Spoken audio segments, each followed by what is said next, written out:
Hey everybody, and welcome back to Ready Steady Play. It's me and Chris, right here, in your face. I Yeah. don't know if I'm on camera yet, so I'm waving. You are. Yeah, And YouTube I got immediately to. crashed the minute I pressed go live, because that's just how it is. Listen, but don't think I haven't been keeping an eye on things while I've been getting this stream set up. I'm sitting here, watching chat, and I see Haggers is saying he can't afford any more Kickstarters because he's looking for ISS Vanguard money. Haggers, did you watch my final thoughts? Don't back it! Don't back it till you finish Tainted Grail and Etherfields, damn it!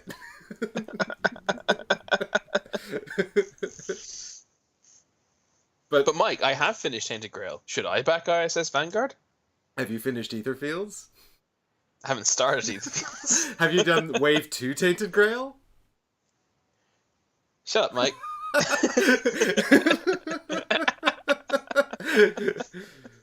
Like maybe space is your thing. Can you guys hear me okay? Is my audio working okay? Yes, okay, good. Hey, also, Oh my hey, God. everyone in chat. Difter, Haggers, Margot, everyone, hey. Yeah. Haggers, thanks for listening to the first episode of my podcast. Which I know you did because of what you just called me. That's amusing. Yeah, it's Mike and Chris. I also listened to it. Oh, you're all so kind. Weird enough, I actually had a friend who called me that when I was a kid. So there is some precedence that as a nickname. I always thought it sounded a bit like couscous. You know what, Haggers, the first 5 minutes, you can call me couscous if you want. Haggers, the first 5 minutes is good enough, frankly. If you listen to the first 5 minutes of every episode, then that's probably even more valuable than listening to one whole episode. I'll take the opportunity, actually. Restricted View podcast, where you get your podcasts. Restricted.view is the Instagram. Theatre news, tips, reviews, etc. There we go. That was my free plug. Thank you very much, Haggers, for the opportunity to make that plug natural. Yeah, I told Chris he's allowed to plug his podcast whenever he wants, but only if he can somehow seg into it completely naturally. Yeah, that was a good deal, because Haggers brought it up, not me. For my invader, how dare you?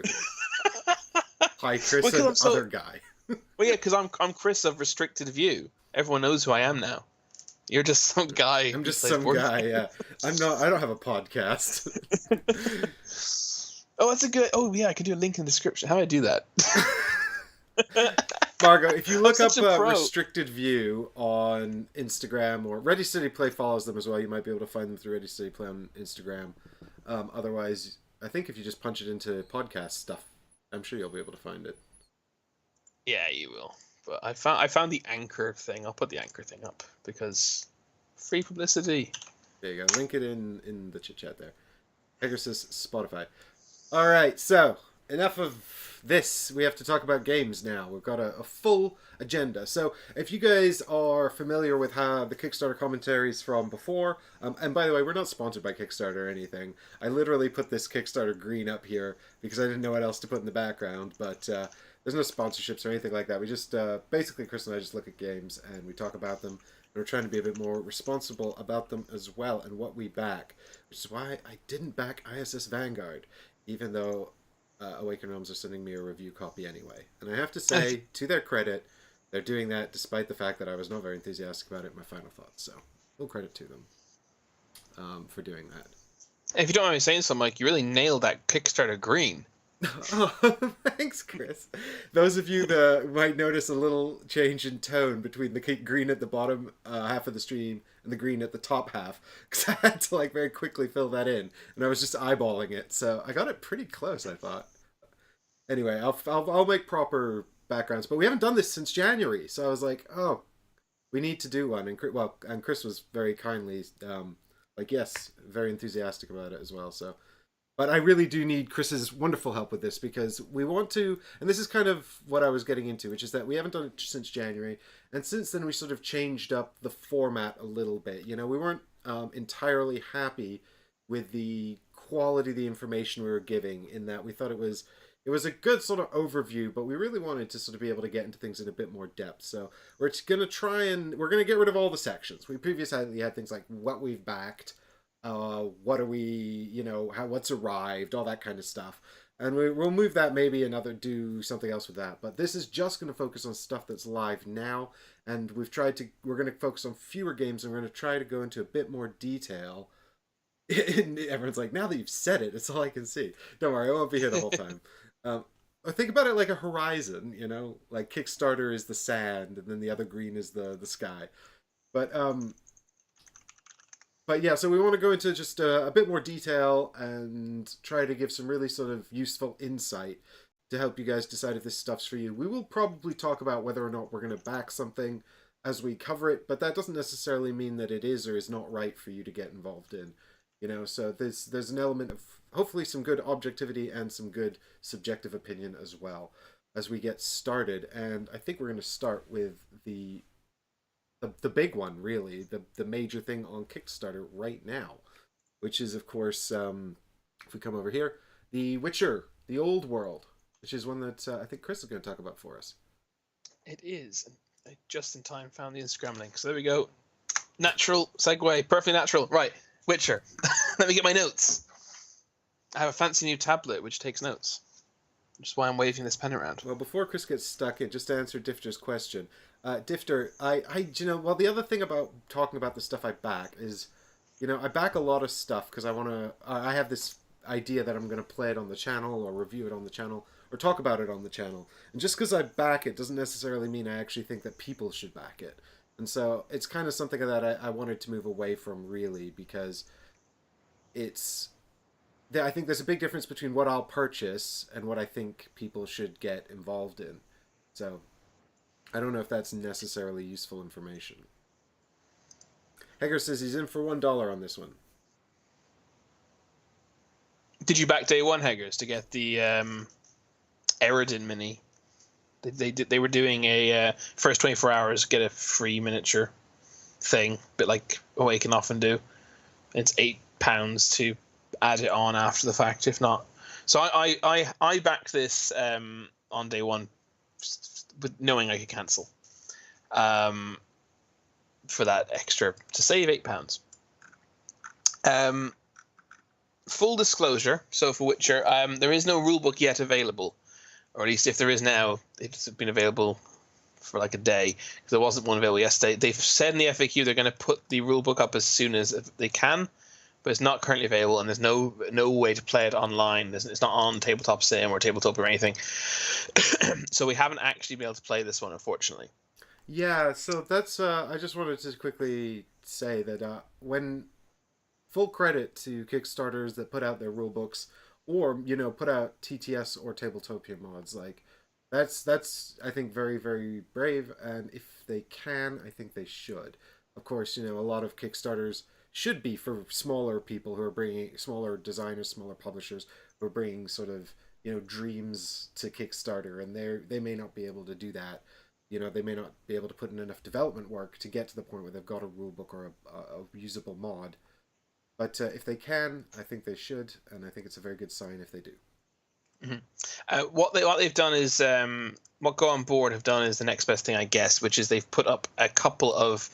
So Lucas, the designer, has put up several videos explaining kind of core elements of the gameplay, and then they've also put up a 2-player video where they play a couple of rounds, and they put up a full 3-player. A full 3-player playthrough as well. Right, that's on their YouTube channel there. Yeah, exactly. So I've consumed all of that. I didn't quite finish the 3-player gameplay actually, but I've watched almost everything on it, and yeah, and that's where most of these opinions are going to come from.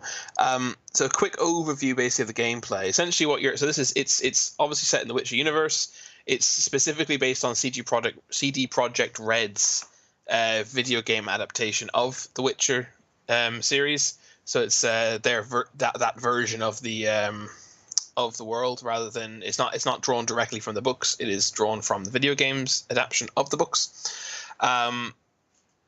It's for 2 to 5 players. Well, actually, it's not true. There is now a solo mode, so a solo and co-op mode. So it's technically from 1 to 5 players. There is a co-op mode, but its main mode is a competitive mode. It is set before the saga of Geralt of Rivia, if you know the Witcher stories. So it's basically set before the main plot of the book series.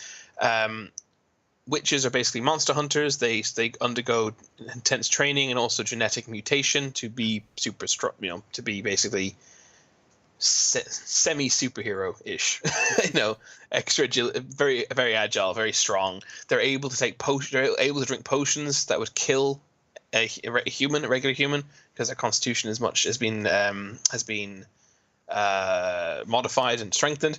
And potions are a large part of how they manage to do what they do. And basically that's their guild, essentially. That's their trade. They're monster hunters. They go around in the continent and slay monsters for coin.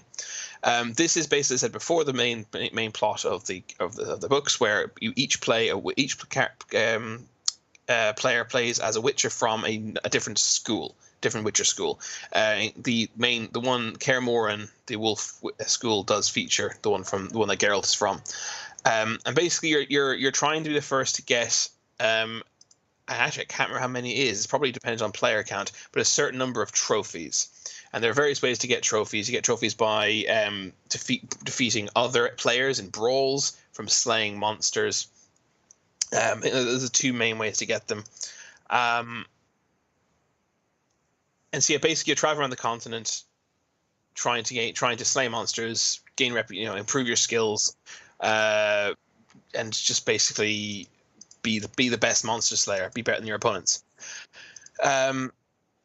The way a game turn basically works is 3 phases. The first phase, you travel around using cards in your hand. The cards are actually multifunction. They're also used for combat and for a couple of other things, but basically they allow you to. Each card has a terrain type on it, which allows you to take a path matching its terrain type. So you travel around in phase 1, and you will also take actions at any locations you travel to. These actions could be they could be playing poker dice to try and get money. They could be improving its skill, basically doing training, that kind of thing. Once you've traveled around, you will then choose one thing at the location you've ended up at. That one thing can be fight a monster if there's a monster at the location. Mike, that's incredibly loud. Just so you know. Sorry, they can't hear me because I muted myself. Only you can hear me. Oh, okay. That's so right, I was aware that I was rustling. Sorry, Chris, to put you off your wonderful summary there. That's okay. Luckily, I have notes, so it's fine. I can find my place. All I could hear, Dustin, was just like, it sounded like the loudest crisp packet in the world opening in my ear. It's not. I was just setting up for some coverage we're going to do later. while Chris walked you through this one. So once you've finished traveling around, you can do one action at the location. It could be fighting a monster, if there's a monster there, brawling a witcher, if there's another player there. You can meditate if you have max level of any one skill. I couldn't find out exactly what this meant, unfortunately. Witches do meditate, though. So I don't actually know what that achieves, unfortunately. Or you can explore, which is basically draw a story card, and one of your opponents will read it to you, and you'll make a choice. Kind of like, like in the Gloomhaven Jaws of the Lion playthrough we do. We have those events.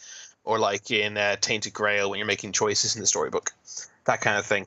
And the third phase is you just draw back up to 3 cards, and you gain a new card from the common pool, which is basically the deck building element. Some cards are free, other cards have costs associated with them, but you'll always take one at the end of your turn.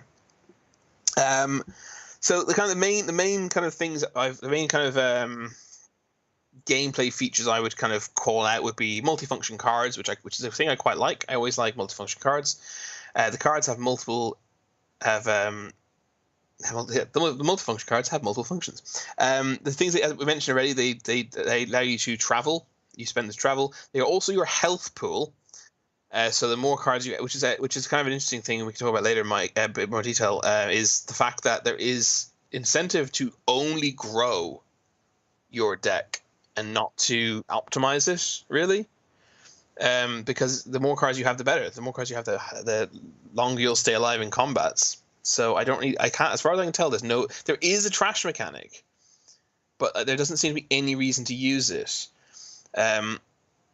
Although the only time I've seen trashing being a thing was to was trashing one card to get another card. So maybe it's only a trash mechanic to improve cards rather than for the purpose of actually thinning your deck out. And the It other thing, the sounds. cards are Sorry. sorry. I was No, gonna go say ahead. it Go ahead. sounds. Is it at all similar to Hey, look, checks Mage Knight. I haven't played Mage Knight. It's been sitting on my shelf for 4 years or 5 years. Oh, we should play Mage Knight. I love Mage Knight. I would like to play. I need someone to teach me. So yeah, I will that'd be teach good. you. It's actually you'll grab it no problem. So Mage Knight's got like this whole deck building element, but it's there's not really any trashing. But when you take wounds, they go into your deck and become garbage cards. But it's not like that. This system. You're No, it's not describing. like that.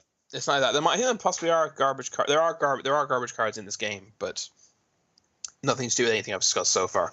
And the last thing they do is combat. The combat system we try to talk in a bit more detail again later, but essentially it's the combat system kind of reminds me of Tainted Grail in a way, insofar as you can play a card in your turn, and then the cards also have links or combos. So you might play the first card you play will do whatever it does, and then will also allow you to chain into a card or of a specific color, or it might give the option between two colors. It's kind of supposed to be. I believe there's been an attempt to make a thematic link, so that, for example, I can't remember which signs are signs. Let's say the Witcher sign, Ard, might, for example, I can't remember which one but let's just say that's the one that traps them, that kind of slows them down. Slows them down. That one might allow you to then chain into like a strong slow attack because you've now slowed the enemy down. So that gives you the opening to make your heavy attack. So there's been an attempt to kind of make the comboing system sort of thematic. Where are we? Oh yes, location actions include. So when you stop at location, I had made a note for this and I'd forgotten. I mentioned improving attributes and playing poker dice. You can also prepare potions at locations sometimes, or track monsters, which is that's quite a nice thematic addition. If you track a monster, why are we in Super Fancy Brawl? I pressed the wrong button. If you track a monster, it means that when you find that monster, you might get an advantage. Like you'll get to go first in the combat, which is quite thematic. So let's see, combat. Yeah, do you want to jump in? I've got plenty more notes to talk through, but I feel I've just been kind of rambling for a little bit. Do you have anything you want to jump in with, or anything you want to kind of? Well, what I'm trying to do is sort of get an impression of what this is similar to, what kind of sort of experience I've had with this. Is there anything, if you had to compare it to something pre-existing that you've played, are there any kind of similarities that you would draw?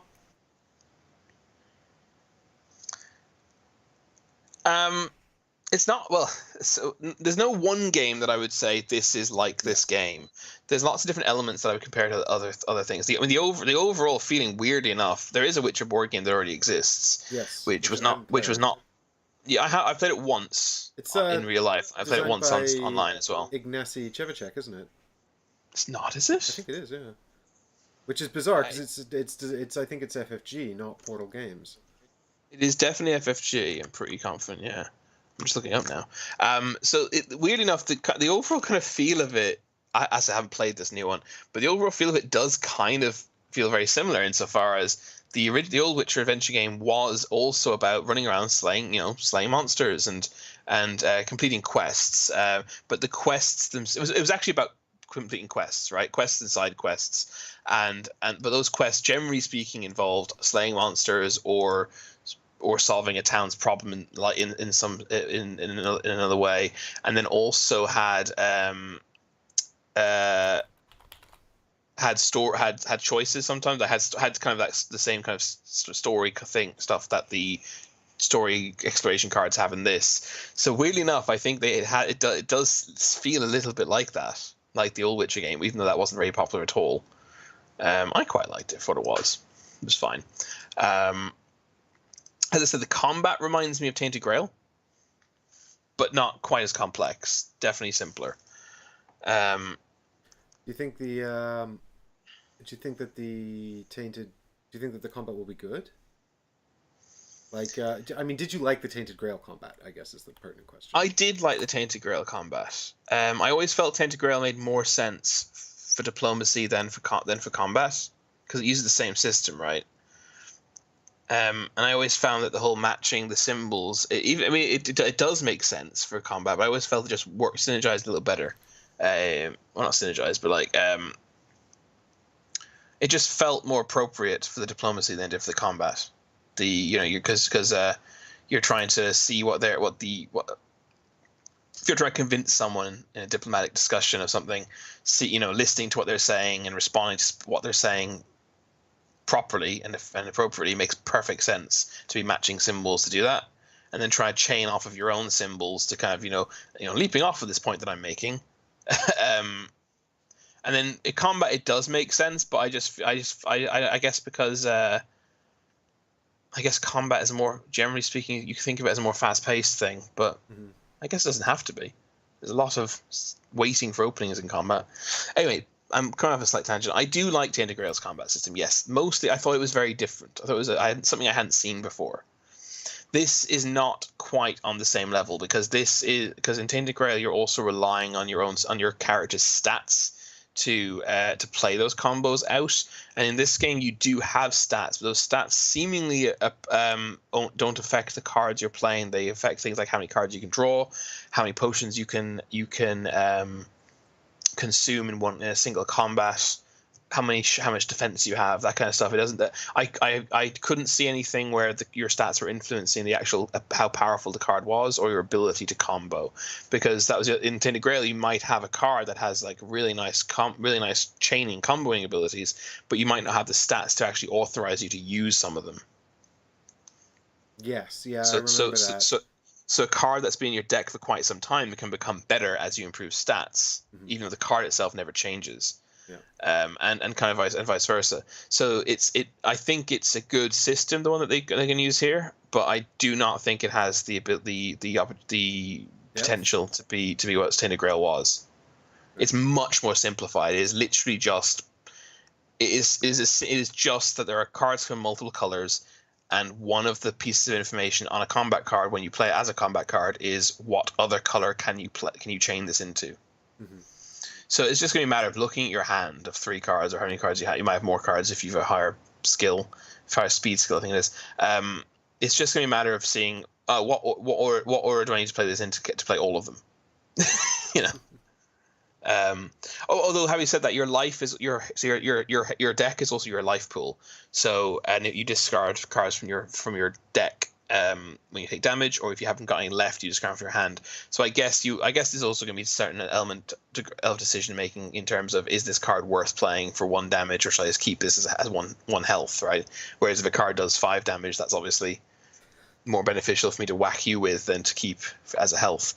But yeah, the combo system is definitely dumbed down significantly from Tainted Grail. I mean, I can see a bunch of what look like stats moving up and down on player boards there. Is that what those are? Yeah, that's exactly what those are. One of them is shield on the far left, but the rest of them are stats, like, as I said, speed, alchemy, strength. So is that like a level up thing? Like you get to jump up a dot as you level up over the course of the game? Sort of, yeah, yes, but unfortunately, this is kind of one of the really disappointing parts for me, which is the way you level those up is going to towns. So, or I think it might be the different Witcher schools, actually, not the towns that do this, but it doesn't matter. Locations on the board is the point. As I said, phase 2 of every turn is to do an action at your location. Sorry, no, that's incorrect. During phase 1, when you're traveling around, you have the option to do the action associated with the locations you enter, and some of the locations associated action is to improve one of the skills, and that's just it. You just pay 2 gold if you and you train your agility skill, and that kind of is a bit rubbish, I think. So you can't gain training through fighting. You've just got to do it in town. Not as far as I can tell. The only other way I can think of that you might be able to improve training is it might be a reward for certain story events, right? But it's not something you get. I mean, there might be the odd monster card that says upon defeating this monster, improve your strength, but not that I saw. so regardless, the main way, definitely the main way to improve your skills is just by walking around the board, going to locations, and I believe it's the only way. I mean, that was one of the nice things I liked about Sleeping Gods, which I don't think is particularly comparable to this. But the system was you'd get XP out in the world doing things and just sort of collect XP, and then when you went and took a port action in the ports where your boat would stop off, you could then spend XP to buy level up cards for characters. So it felt like you'd sort of improved over the course of the adventure, but you had to kind of rest in order to gain these new abilities. So I thought that was a nice little system. Yeah, I'd much rather some sort of XP system. So you could get large amounts of XP for killing enemies. You could get smaller amounts of XP maybe for for defeating an enemy witcher in a brawl. That should be experience. Even maybe winning a game of poker dice could be a small amount of experience. Yeah. And then you could get varying degrees of experience from story cards, from exploration cards, which would really encourage exploration as well. And I'd much rather than have phase 3, where is the base of buying phase, where you buy a card from the array. You could easily include in there spend XP points. It is an odd choice. I mean, I don't think they should get rid of. I mean, based on my extremely limited, my sort of knee-jerk reaction is I like the ability to have access to improving through visiting towns, because if you're losing a bunch of fights against monsters, or you're just kind of having bad luck and messing a lot of things up, it means you've got access to some way to improve that doesn't require you to succeed somewhere else. Yeah, yes, absolutely. And that's it's a staple of RPGs as well, is that there's a trainer in each town. In Skyrim, you can buy at the Thieves Guild, someone will improve your agility skill by training you. It's a thing.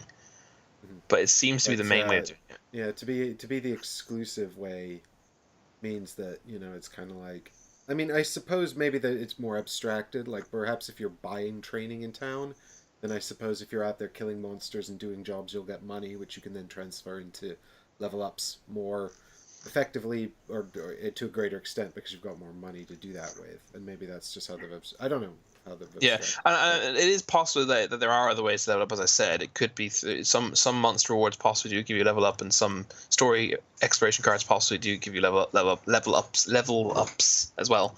But as I said, I haven't actually found any evidence for that.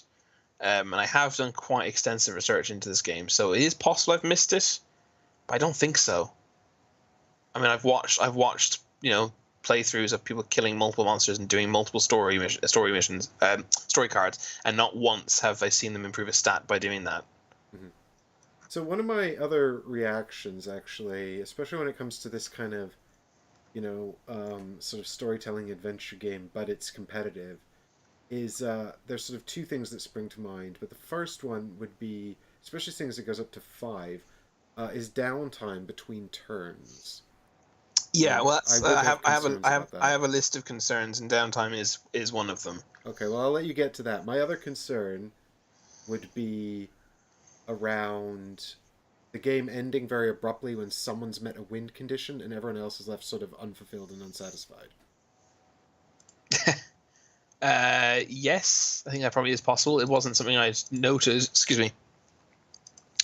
But I think it's definitely fair to say that could happen. And what are the win conditions? How does the game end? So as I said, it's X. I can't remember the number, and I think it's. Well, actually, I think the reason I can't remember the number is because I haven't read the rule book. It's number of trophies. Right.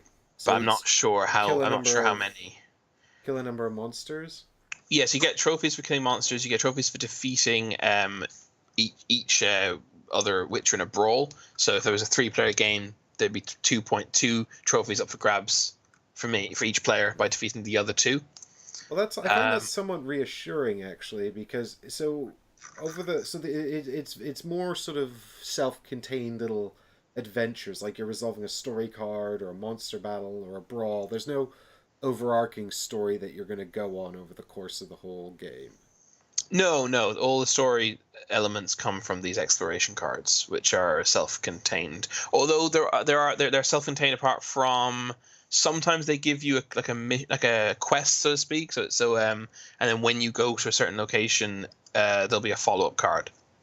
Mm-hmm. So sometimes they're more than just a literally a one and done, but but they're still pretty much self-contained. Because that's one of the issues we had with Ryan Locket's Near and Far, which was that it was possible to sort of uncover these ongoing story adventures as you played through the game, and then what would happen was that you would get to the end and have only partially completed something, or you'd run out of the opportunities to do more quests, and or someone would just end the game, because it's a Hmm. competitive game as well, and then you'd just be kind of left with like part of his story that was very unsatisfying. And to an extent, I've been observing some of that happening in Destinies, which I've been playing recently, Hmm. which is the new one from Lucky Duck Games, which is also a competitive storytelling game. So, um, yeah, that's. I mean, it sounds like this is less focused on the storytelling and maybe a bit more focused on sort of the fighting and the combat elements. Yeah, I think it's immersing you it's trying to immerse you in the world of The Witcher, but you definitely would need some level of knowledge in order to benefit from that. If but for someone who knows the Witcher universe, I think yeah, it's focusing on kind of representing those things on the table in a way that will be pleasant and engaging for someone who knows it, Hmm. even more so than just story stuff. Because the story stuff, I said, is literally going to be it's going to be self-contained to one or two cards. Yeah. It's more about world building, I think. Yeah, and I mean, I think that's the right approach to take. I think that if they tried to make the game too much focused on the actual events of the novels and the short stories, or if they tried to focus too much on that narrative driven stuff, it'd just be a very different kind of game, Whereas I think what a lot of people like about The Witcher, particularly, I mean, I've only played the first Witcher game out of Mm-hmm. all of the games, although I'm told Wild Hunt, the third one's the best one. I don't know about that, The but first one's possibly the most faithful, actually, in many ways, to the source material. But the third one's definitely the best game. I mean, the one of the major elements about the first one was the brewing of the potions and the getting ready for the fight, making sure you had all the right things equipped, and it was quite difficult to Yes, do. it's super important, and that is very And thematic. Yeah, yeah, and and so you've that just kind of confirmed in my head that it's the most accurate, and most so faithful. the puzzle part of that I feel could translate very enjoyably to a board game if like I was sort of I don't know. The more I think about it, the more I'm not sure because I think that it's the big monster fights, right? That's the stuff that sticks out in people's heads about The Witcher, right? That I mean, there's a huge amount to that world. There's all the politics. There's the politics between all the different factions within the world and the war thing that's brewing and going on, and all the different characters and stuff like that. But if you're not focusing on that, if you're focusing on the Witchers Guild and their job, then it's all monster hunting, right? Which is pretty in vogue now, anyway, given we've just had the bunch of monster hunting games. Um, then the combat with the monster being interesting and sort of a fun puzzle is going to be pretty core to the enjoyment of the game. And I suppose it would be annoying, or not annoying, but it might be a bit off-putting if you were running around the world trying to assemble all the ingredients you need and the elements you need to take on a monster, and someone else is also doing it, and then they beat you to it by like one turn, and then you're left with a bunch of useless stuff that you can't really use. Well, So that definitely wouldn't happen because you'll still have the potions you've acquired, you'll still have the cards you acquired, you'll have the stats that you've leveled up, right, and they and could they're be all and they're used for all, other things. yeah, yeah. I mean, the potions stay with just are it's just resources you have, right? Right. For any fight, you can use in a fight with a witcher or with a monster, and there's always three monsters on the board. So if one is defeated, another one is immediately drawn to replace it. And that's one good thing about the another comparison to Tainted Grail I would make, very much in the favor of The Witcher, is that the miniatures in Tainted Grail are the epitome of pointless. I've played the entire campaign, and the only function of the miniatures is to represent a monster on the board who Yeah. you're not currently fighting. Well, and Um, to be it's fair, all and of they and they those and Guardian packs for Tainted Grail were optional, and they did say these are purely aesthetic. Absolutely. No, no, this is not meant to be a slight against Awakened Realms. But I'm just saying that they do feel pointless. And that's a shame, right? Because they're great miniatures and I like them. And I I think bought them, it's and I sort of bought them, and I bought them because I yeah. wanted to buy them. But then playing it, I was like, well, oh, man, why these are pointless. There's usually one. There's usually there's none on the board. Occasionally there's one. A few times there are more than one, and they half time they just wander off, and you don't even get engaged with them. In The Witcher, there are always 3 months on the board, and one of the main things you want to do is go and find them. And that's what, therefore, I think the miniatures actually add something in this game. It's, once again, purely aesthetically, but I think there's a lot more to be gained from their aesthetic addition than there is in Tainted Grail, for example. Mhm. Yeah, Um, I mean, I think for a lot of people, miniatures serve as a immersion mechanic, right? It's like mhm. you see the monster coming to life on the board in detail, and it's exciting. I agree that the Guardians and Tainted Grail don't see enough use, given that the models are great, and it'd be nice to see. I mean, having said that, I've not played nearly as much as you, but I get the same sense of what you're talking about. Um, Yeah. and I Well, think that the way you feel about Guardians now, it doesn't get any better than that. yeah, It doesn't improve. yeah, that's the opinion. And I think that it's kind of the same in ether fields as well. You've got the big box of dream entities, and I've Oh only had a yeah. few of those out, and but I use the shapeshifters from the core set all the time because you're called upon to use them all the time. But that's because, you know, it's kind of it's kind of not. I can understand the challenges for the publishers, especially if they're the kind of publisher that makes miniatures, or something like that, because some people, you want to make the product more accessible, and you take the miniatures out, and it becomes a lot more affordable. But Hmm. then some people want the miniatures, but then if you make the miniatures super fundamental to the experience, you can't really make them optional, can you? So like as an optional purchase. So Yeah, yeah. it's kind of like, and some companies get around it by having standees, which I think is probably a better compromise. But I don't know, like I'm not a big fan of standees generally, but it depends.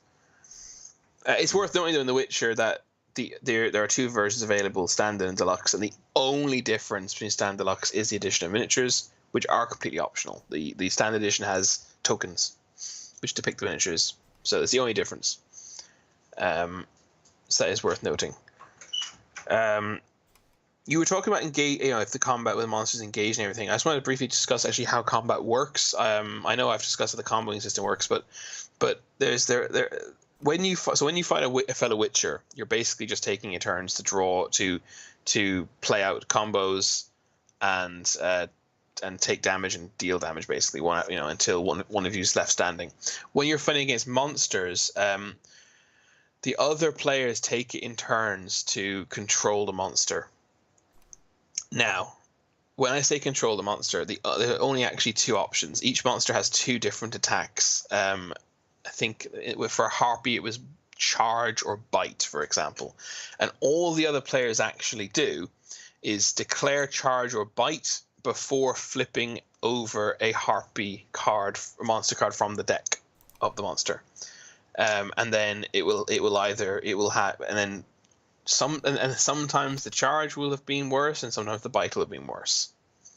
So it's basically just this random element into how strong the attack is, or additional random element because the cards themselves are different, and then each card has two options, which is randomly picked before you flip them. Uh, which is, I think, it'd be a lot more interesting if the cards, each card's two attacks were both kind of equally bad, but equally bad in different ways. Like this one does a lot of damage, but this one makes you discard two cards from your hand at random. That kind of stuff. So your next attack might be really banjaxed, or you might get away with it. It seems kind of pointless, and then that's basically all the combat is. It's just yeah, you play out your cards to whack the enemy. They also discard cards for their health, and then your opponent declares one of the two attacks, and the card's flipped, and you see what it is. So it's not doesn't sound super engaging. I based on having almost no awareness of this game, except following along what you'd be talking about, that sounds problematic. Yeah, Yeah. So when I first heard about the opponents controlling the monsters, my first thought was, oh, that's not great if the person to the left controls the monster, because what if you get a better monster control than I get?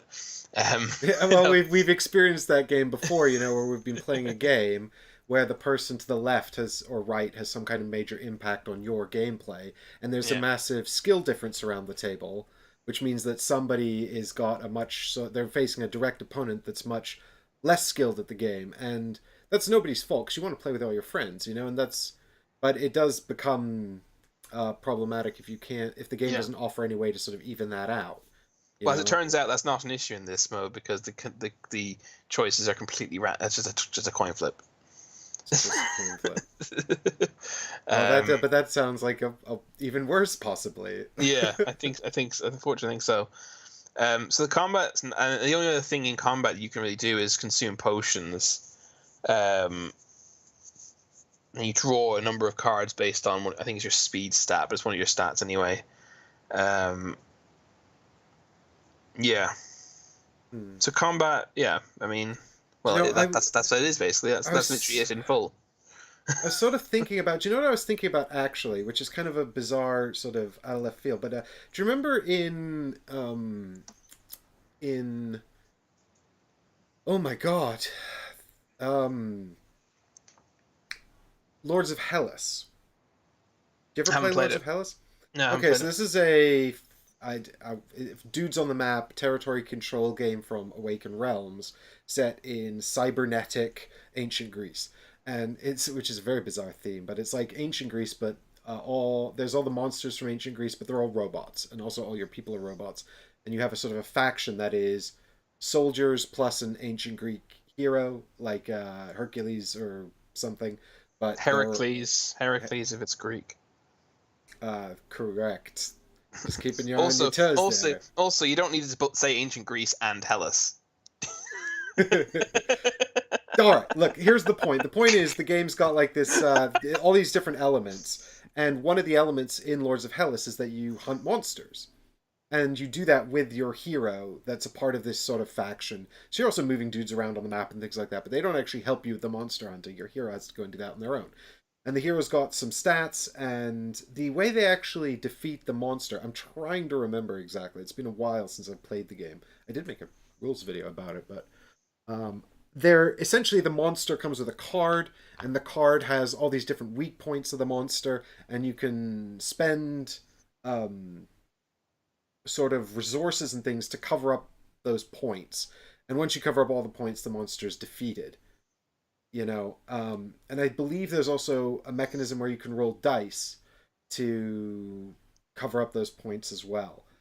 And I was just kind of thinking, like, it would have been really cool to have sort of like in this to have like these sort of monster cards where like the monster sort of had all these different sort of hit point areas like arms and legs and head that you had to kind of take out, and maybe like what you could do is attach the potions that you make to those different areas, so it's almost like if you have the right potion you can just immediately take that out, but if you don't you have to roll dice or do some kind of skill check, and then it would give Mm. you this advantage for preparing. Because that's what I remember about The Witcher, at least game one, the first Witcher video game, was that like preparing and having the right potions was crucially important. And Yes, it it is. really swung the game in your favor. Mhm. Um, so Hager says you play the cards to match the weak points while controlling other players' attacks cards from the monster that you have to evade. Yeah, I mean, I remember that little monster sort of fight in Lords of Hellas being a really nice little mechanic. Um, and I don't know why I thought of it. I guess it's because it's monster hunting again. But I guess I would have hoped to see slightly more of a behavior deck or like sort of monster hit points or something in this game. Yeah, well, no, Unfortunately, it's just the deck is their health, and the deck just has two printed attack. Each card has two printed attacks. And it's going to do one of them at random, essentially. And you have to just make your way through that deck, basically. Yeah, yeah, exactly. You got to exhaust them of their deck before they exhaust you of your deck. Um, so that's it. The only thing that the opponent's choosing which attack they're going to do. The only thing that actually does is it kind of doubles the options. If you've got 10 cards, instead of them just being an attack, each card has the potential to be 2 attacks. So you've got 20 available attacks in those 10 cards. That's the only difference it really makes. Is there anything I've covered everything in terms of what is in the game? I've got my list of kind of positive and my list of concerns. Do you have any question to ask that maybe I can try and answer? Because obviously you don't really know much about this game, so you're a good litmus test for how well I've kind of explained it. Well, does anyone have any questions for that matter in chat or Mike that I can try and answer about how the game works? There's a whole bunch of dice here. Are those for combat only, or do they have other functions? It's not rolling move, is it? No, they're not for combat at all. You might remember I briefly mentioned playing poker. Yes. It's one of the things you can do. It's just a way of getting money. Actually, when 2 witches brawl, they can also bet on the outcome. The other people can bet on the outcome, but that's separate. That just reminded me of it. Yeah, it's just poker dice. I don't know if you've ever played poker dice, but it's just poker dice. Okay, so and that really upsets me because I wish that they had implemented Gwent in some way. I was about to say, I thought Gwent was the Witcher thing. Yeah, no, look, Gwent is a full-on game. They couldn't just stick Gwent in because they could have abstracted Gwent, you know. Thank you very much. Yes, 100% exactly. They could have abstracted Gwent. They could even have incorporated an abstract Gwent into the deck, the multifunction cards, and give them another function. And I feel you could have really stripped down the Gwent experience to just 2 quick rounds of something. You know, I play 3 cards, then I add 1 card, then you add 1 card, then I add 1 card, and you add 1 card, or something. You know, I don't know. Yeah, 100%. I think it's so weird. And also, I've read 2.5 of the Witcher books, and I don't remember them playing poker dice at all. So why aren't they just Gwent dice? Literally, just rename all the poker hands after Gwent hands or something, and then just... That's what I mean. Like, it doesn't, you know... You could just... Yeah. That's a curious choice. It's a bad choice. That's what it is. unless after book 3 in The Witcher they suddenly play poker dice all the time or something. I don't know. But they sure as hell don't in the first 2.5 books. Clearly you haven't read The Witcher 4 Poker Chronicles. That's when he becomes a professional poker dice player and gives up witching. Do you anyone else any questions? It's probably licensed for someone for it's probably Gwent is actually now a sort of like official video game that is... But from CG Projekt Red. Is it? I believe so. Ooh, we can check that possibly using... Check it right now. I have it downloaded on Steam. Have a quick check. Oh no, I'm not signed to Steam. My Steam guard is on my computer, my phone, and my phone is being my camera. Margot says she's read all of Slapowski's books and they don't play poker dice. Vindicated. Thank you, Margot. Much appreciated. So you're saying that after book 3, there's not this massive influx of poker dice? Look, you guys don't know about it, okay? I'm personal friends with the author and he never published it, okay? But yeah. I've read it. Gwent, here it is. Gwent, the Witcher card game on Steam is by... Unless they did sell the rights. Nope, it's by CG Projekt Red. Developed and published. So it's bizarre that they've got rights to the stuff here. This is in tandem with CG Projekt Red. So I believe they do not play Gwent in the books. I'm pretty sure Gwent was literally an invention of CG Projekt Red. Oh, really? Oh. I didn't... certainly so far in the books. Oh, they do! Oh, that doesn't happen in the first 2.5 books. That's exciting. I'm looking forward to that. There you go. Follow-up question then, real quick, because I'm just thinking about our Harry Potter Hogwarts Quidditch game, and I'm thinking also about Settlers of Catan, the Game of Thrones Wall Edition, where main plot characters were missing from the core set in both instances, mainly Jon Snow and also like Harry Potter. So are there known Witchers in the books that should be in this core set that are absent, or is it not really that important? So as far as I'm aware, that's not an issue. Marco will be able to answer that better, having read the entire series. But this is based before the saga of Geralt of Rivia.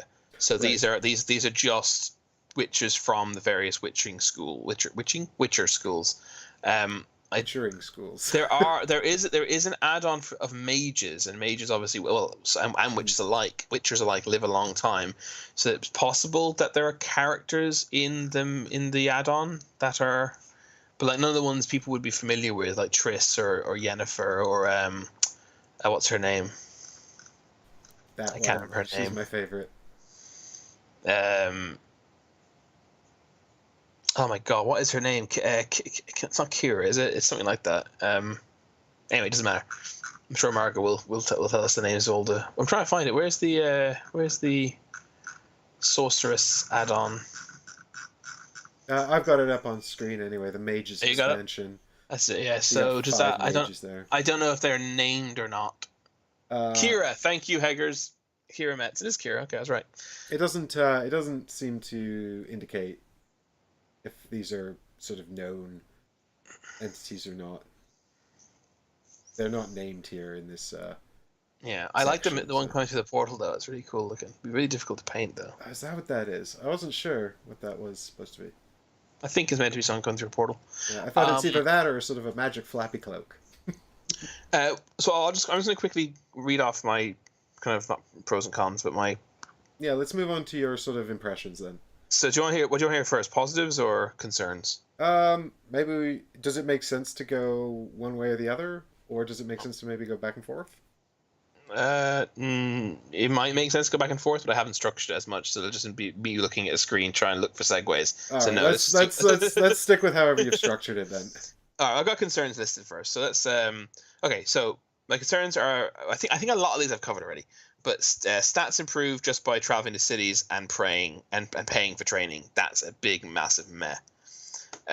Story card. So yeah, This is a more. Story cards could be learned. There are clear options on story cards that are better than you see a woman in the street. Do you strike her down or do you ask? Do you talk to her? There's one option is better than the other one, and you could learn them. Now there are quite a lot of story cards, and they're adding more and more. And it is the classic thing of do you want your game to be infinitely replayable, or do you want it to actually have some personality and stuff in it? I don't think it's a big issue for me. I don't think I'm ever going to play the game enough times to start repeating content on a meaningful level, but it's something to be aware of. Or you could have a brain like me and you'll never remember. There you go. Poker dice seems like a very unnecessary minigame. Should have been abstracted Gwent. Very long turns. Lots of downtime. And that was evident. There was quite a lot of downtime even when they were playing their, super well structured and edited and gameplay where they all knew what they were doing. Particularly if two witches end up brawling or something, or you end up fighting a monster. Because my next point is enemy-controlled monsters rather than an AI of some kind. It's not even involved or interesting control. Yeah, in a way, it kind of takes on a sort of almost a one versus many sort of situation, and you always want the role played by the one or the antagonist to be interesting in some way. Mm-hmm. And then this next point. This is a positive. This can be a positive and a negative. So no. This is a concern. This is the concern version of it. No reward for deck optimization. You simply want more cards all the time. So the positives I have then are I love multi-use cards. That's a big tick VG for me. No need for trashing and deck optimization could also be seen as a positive. I personally don't get a lot of enjoyment from trashing mechanics and deck builders and worrying about that. I can see myself enjoying just kind of more and more and more. So I can see both sides of that. That's why I've put it as a positive and a negative. Combos in combat are nice, much more streamlined and simple than Tainted Grail, but it's still a nice system. Story cards with choices, something I really like as well. As I mentioned, has a negative impact potentially, but I personally don't see that coming into play for me. And as long as as I said, the turns are very long, but there is an attempt to involve players off turn through dice poker, brawls, betting on outcomes, and quote unquote controlling monsters. And I think and then finally the implementation of the miniatures I think is done very well. Interesting. So that's kind of my full prepared shebang. I would have liked, based on because I really like deck building with deck optimization. Mm-hmm. You I'm know, aware. so that's something I really enjoy, and it's a shame to hear that doesn't have it. The game doesn't have it. I think it would have been. Don't get me wrong. I don't mind deck building the other way either. Um, but it would have been nice if maybe they'd done something there where it was kind of like a choice. Like you could have almost kind of like building a different RPG character. You know, if you built a deck with loads of cards in it, then you're more tanky because you've got like more hit points, but it means you're less likely to get like combos and things going. Whereas like if you had a leaner deck, it's like you're giving up hit points to create these really powerful combos that you're much more likely to be able to achieve. That would So be there is some cool. there is some element of that. As I said, some cards are free to take in phase 3 of your turn, and others have costs associated, and one of those costs could be trashing a card of the same color. Mhm. So it's basically therefore playing the role of an upgrade. You could be sitting there at the end of your turn going, right, do I want one more card for my deck, which is going to be an extra health point and an extra option in combat, or do I want to trash this card and get a better card, which is going to be a much better option in combat, but I'm not improving my health pool and keeping Right. the number of cards. So there is an element of that. Okay. So there is part of that. Yeah. I mean that could be interesting. Yeah. So based on everything I've said, what do you think you'll be doing? Because I'm on. I've backed, as I said, for now. I am still on the fence.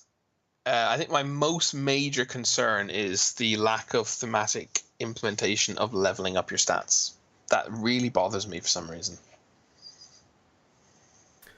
My main concern is that you might have a turn where your turn is a monster fight where I play the monster and everything, and I know that my next turn after you've gone through this whole thing is going to be really short and boring. And so I'm waiting through all this downtime, and I know my turn's not going to be exciting, and then I'm going to have to wait through potentially a lot more downtime. I don't know, like where you're doing something else exciting, and potentially have to do that multiple times as well. It's kind of like sort of the same with Dominion, really. You know, in Dominion, it's a deck building game. I think a very very basic deck building game, which is essentially you know the fundamentals of deck building, really, where it's just play cards, buy cards, and Dominion, you know, it gives you a marketplace of 10 random cards, and the game is essentially looking at those cards, figuring out how to optimize the best way to buy victory points with combinations of the 10 cards on the table, and that's the whole game. And because you randomize the 10 cards, there are options there to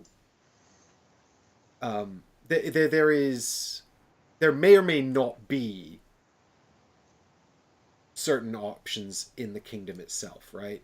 I guess what I'm saying is that some instances of Dominion are like 20-minute games because there's a ton of cool things you can build based on the blocks you've been given, and some games of Dominion are like 3 hours because the 10 cards suck at comboing together, right? And that's if you're an experienced Dominion player, you'll look at the 10 cards and then you'll go, oh no, this is going to suck. Let's just re-roll the whole kingdom and randomize them again.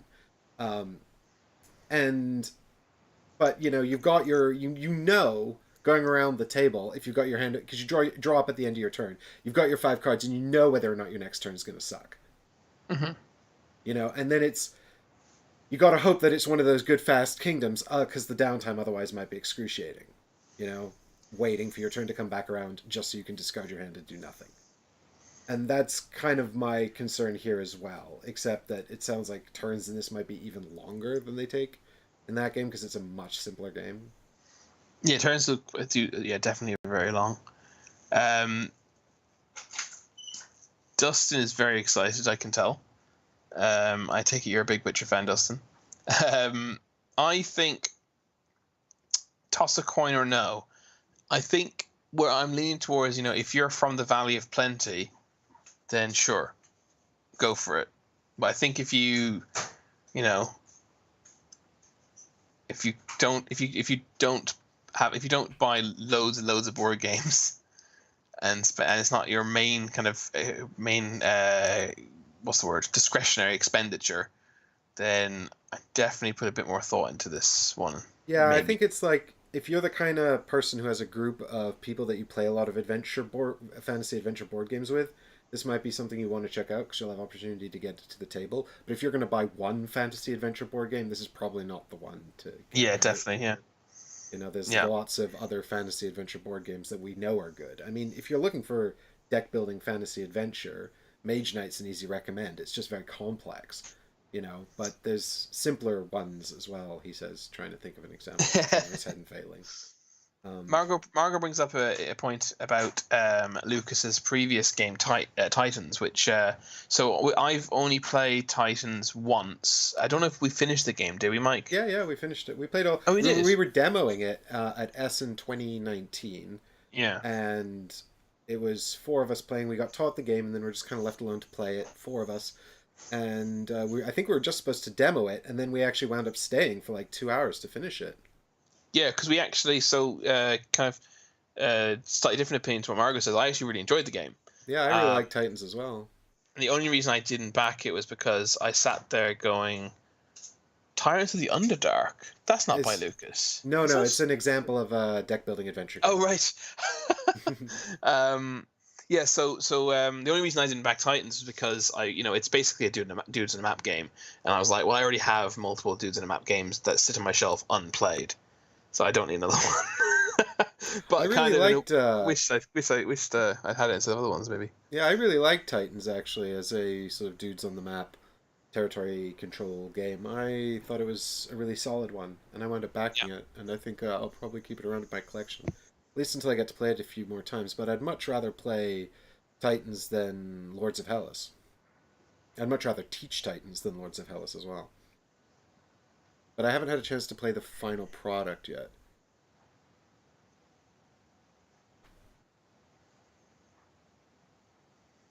Tyrants of the Underdark is not one I've actually played, so I don't know. I'm aware of it. It's a D&D tie-in game. Did you not play that with me at UKG? Maybe you weren't there. Did you play it? I played at UKG, yeah, many years. Well, I say many years ago, 4 or 5 years ago, definitely. What do you think about that as a sort of a recommendation for an accessible adventure game? I remember the main thing that sticks out in my head was the card stock was the worst I've ever encountered in my entire life. Well, that's not a good sign. Well, the game was. I think the game was reasonably fun. I'm trying to remember what it was. It was just playing cards to place. It's just playing cards, isn't it? To place soldiers, and there are a couple of different types of soldiers, and they interact slightly different ways. And I can't remember exactly. I can't remember that well. I just remember the cards are unbelievably thin. Well, that's not what you want from a deck building game with lots of shuffling. Yeah, definitely not. Oh yeah, is it? Yes, yeah. I think I enjoyed it. I think I liked it well enough. It was fine. It was good. But yeah. So I don't know. I haven't decided if I'm going to toss a coin to this or not. Yeah. Part of me wants to. I do like The Witcher. I enjoy. I played all the games. I watched the TV show, which was dreadful.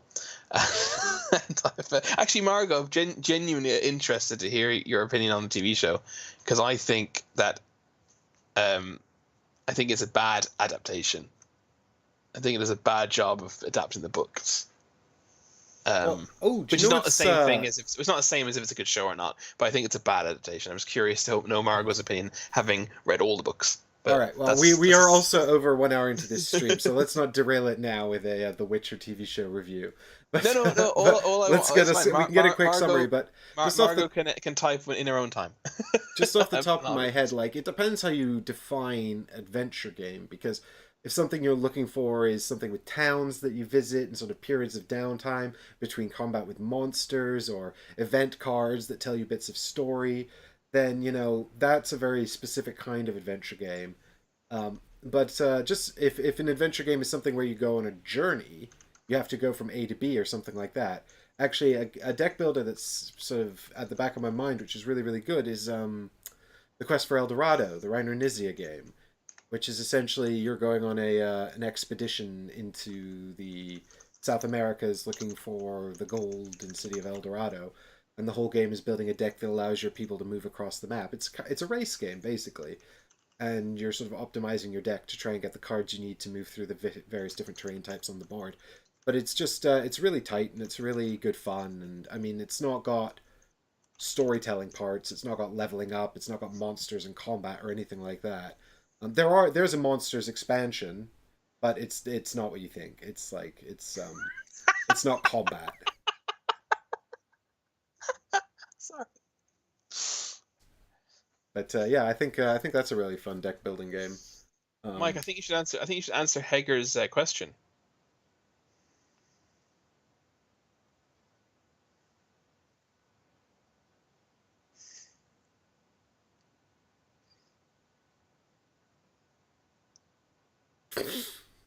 I think we should move on to the next game before this stream goes on too long.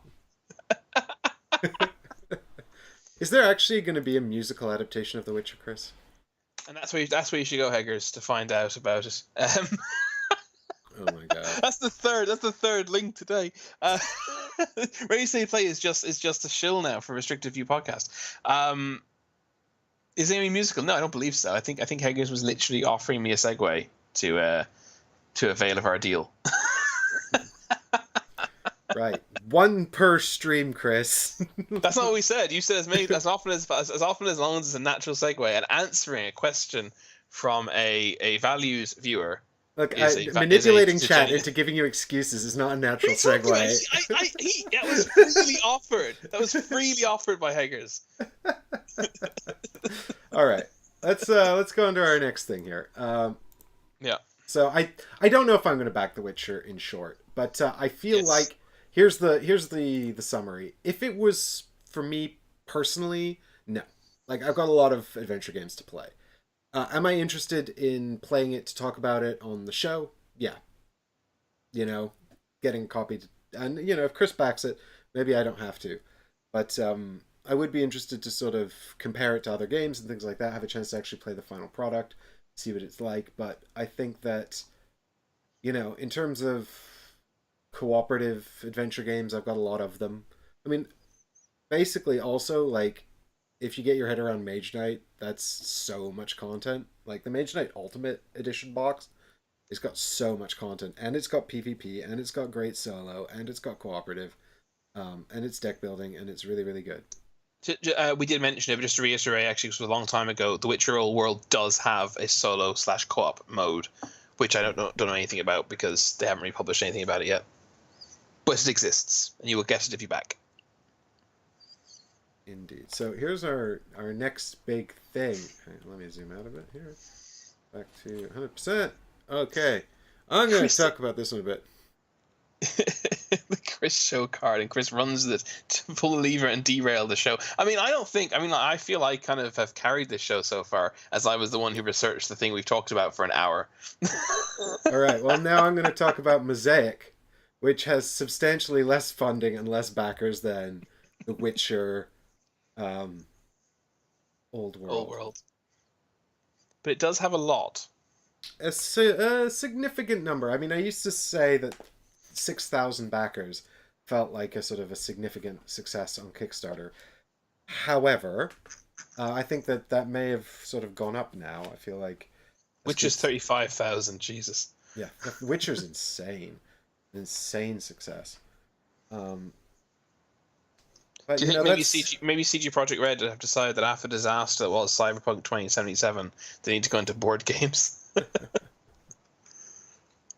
Well, so Mosaic. Let's talk about Mosaic. Okay. So this is a civilization game. It's based around what is a civilization game, right? So it's not very helpful, but the concept is around building up a civilization from early days to a point where you've got a significant civilization. I don't want to say modern era because this doesn't. We played Mosaic. We played it 4-player because it is on Tabletopia, and they've also published a rulebook. So that's, I think, very good of them to do that. There's also 3 days to go actually on this, so we're getting to it just in time. Described here as an action selection board game where you guide an ancient civilization from its founding to its ultimate fate in history. I think ultimate fate in history is kind of a nice way of saying that the game will end at some point, and you may or may not feel like you advanced to the modern era, but you probably won't.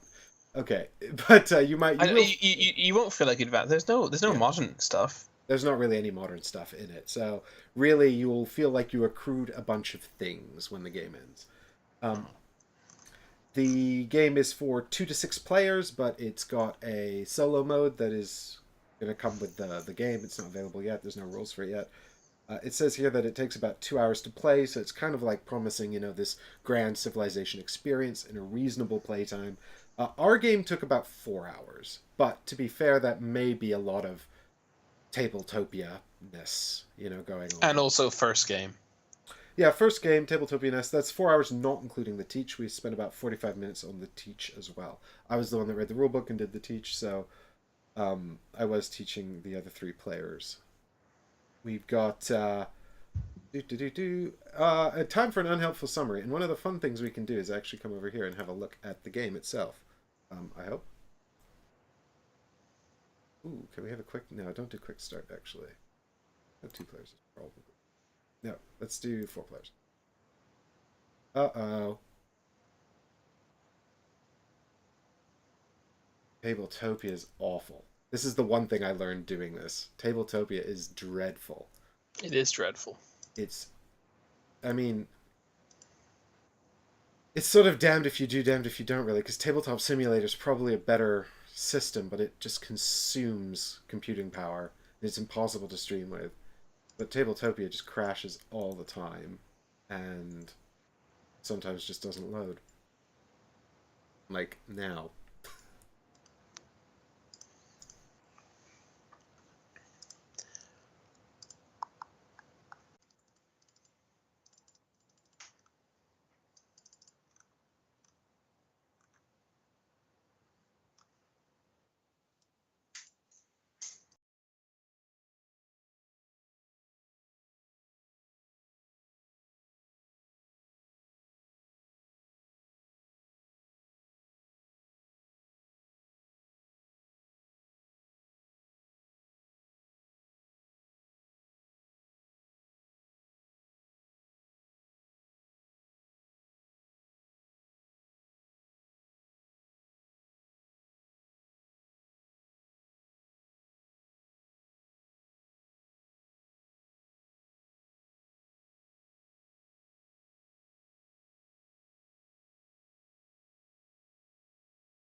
Faces.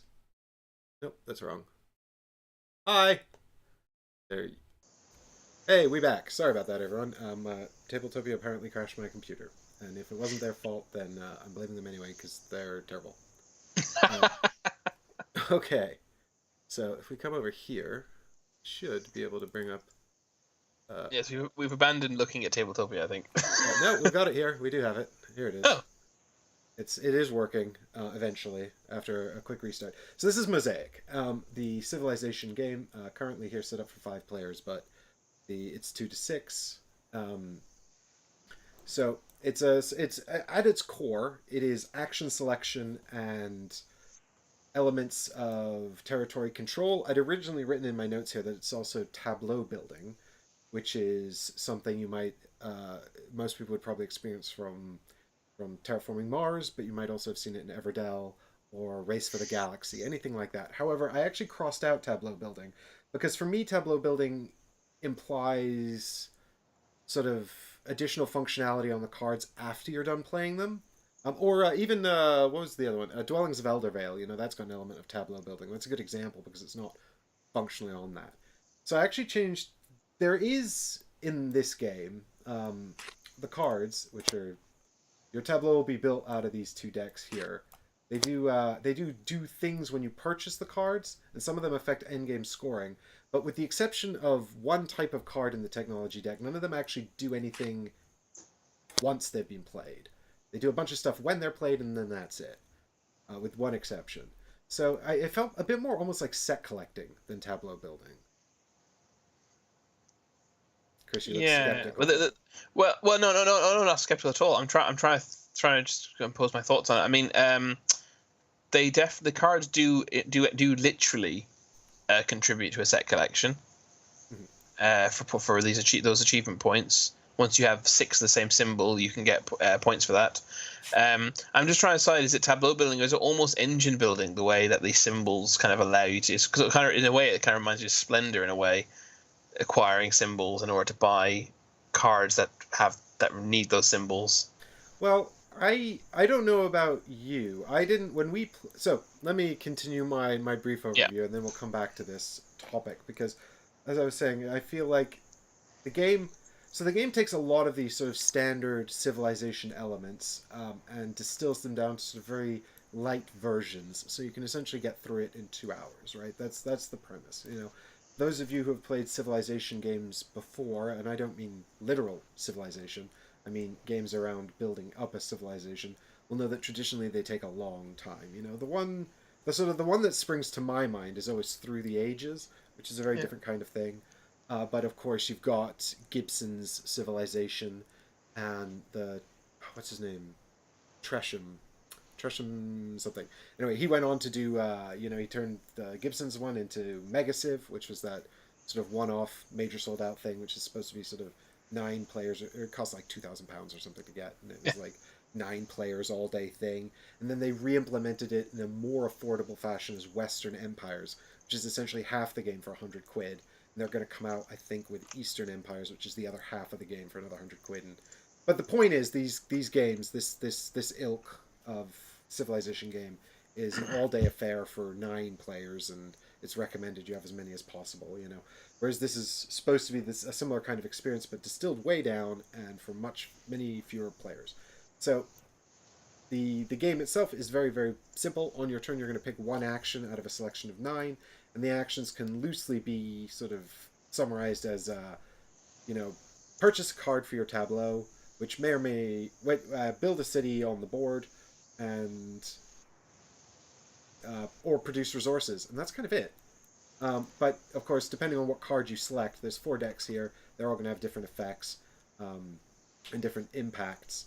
There's the game ends. Each of the decks has one of these cards here, Empire scoring cards hidden inside it, and based on how many players you're playing with, it will be hidden somewhere in each of the 4 decks. And when each card comes out, there's going to be some game scoring.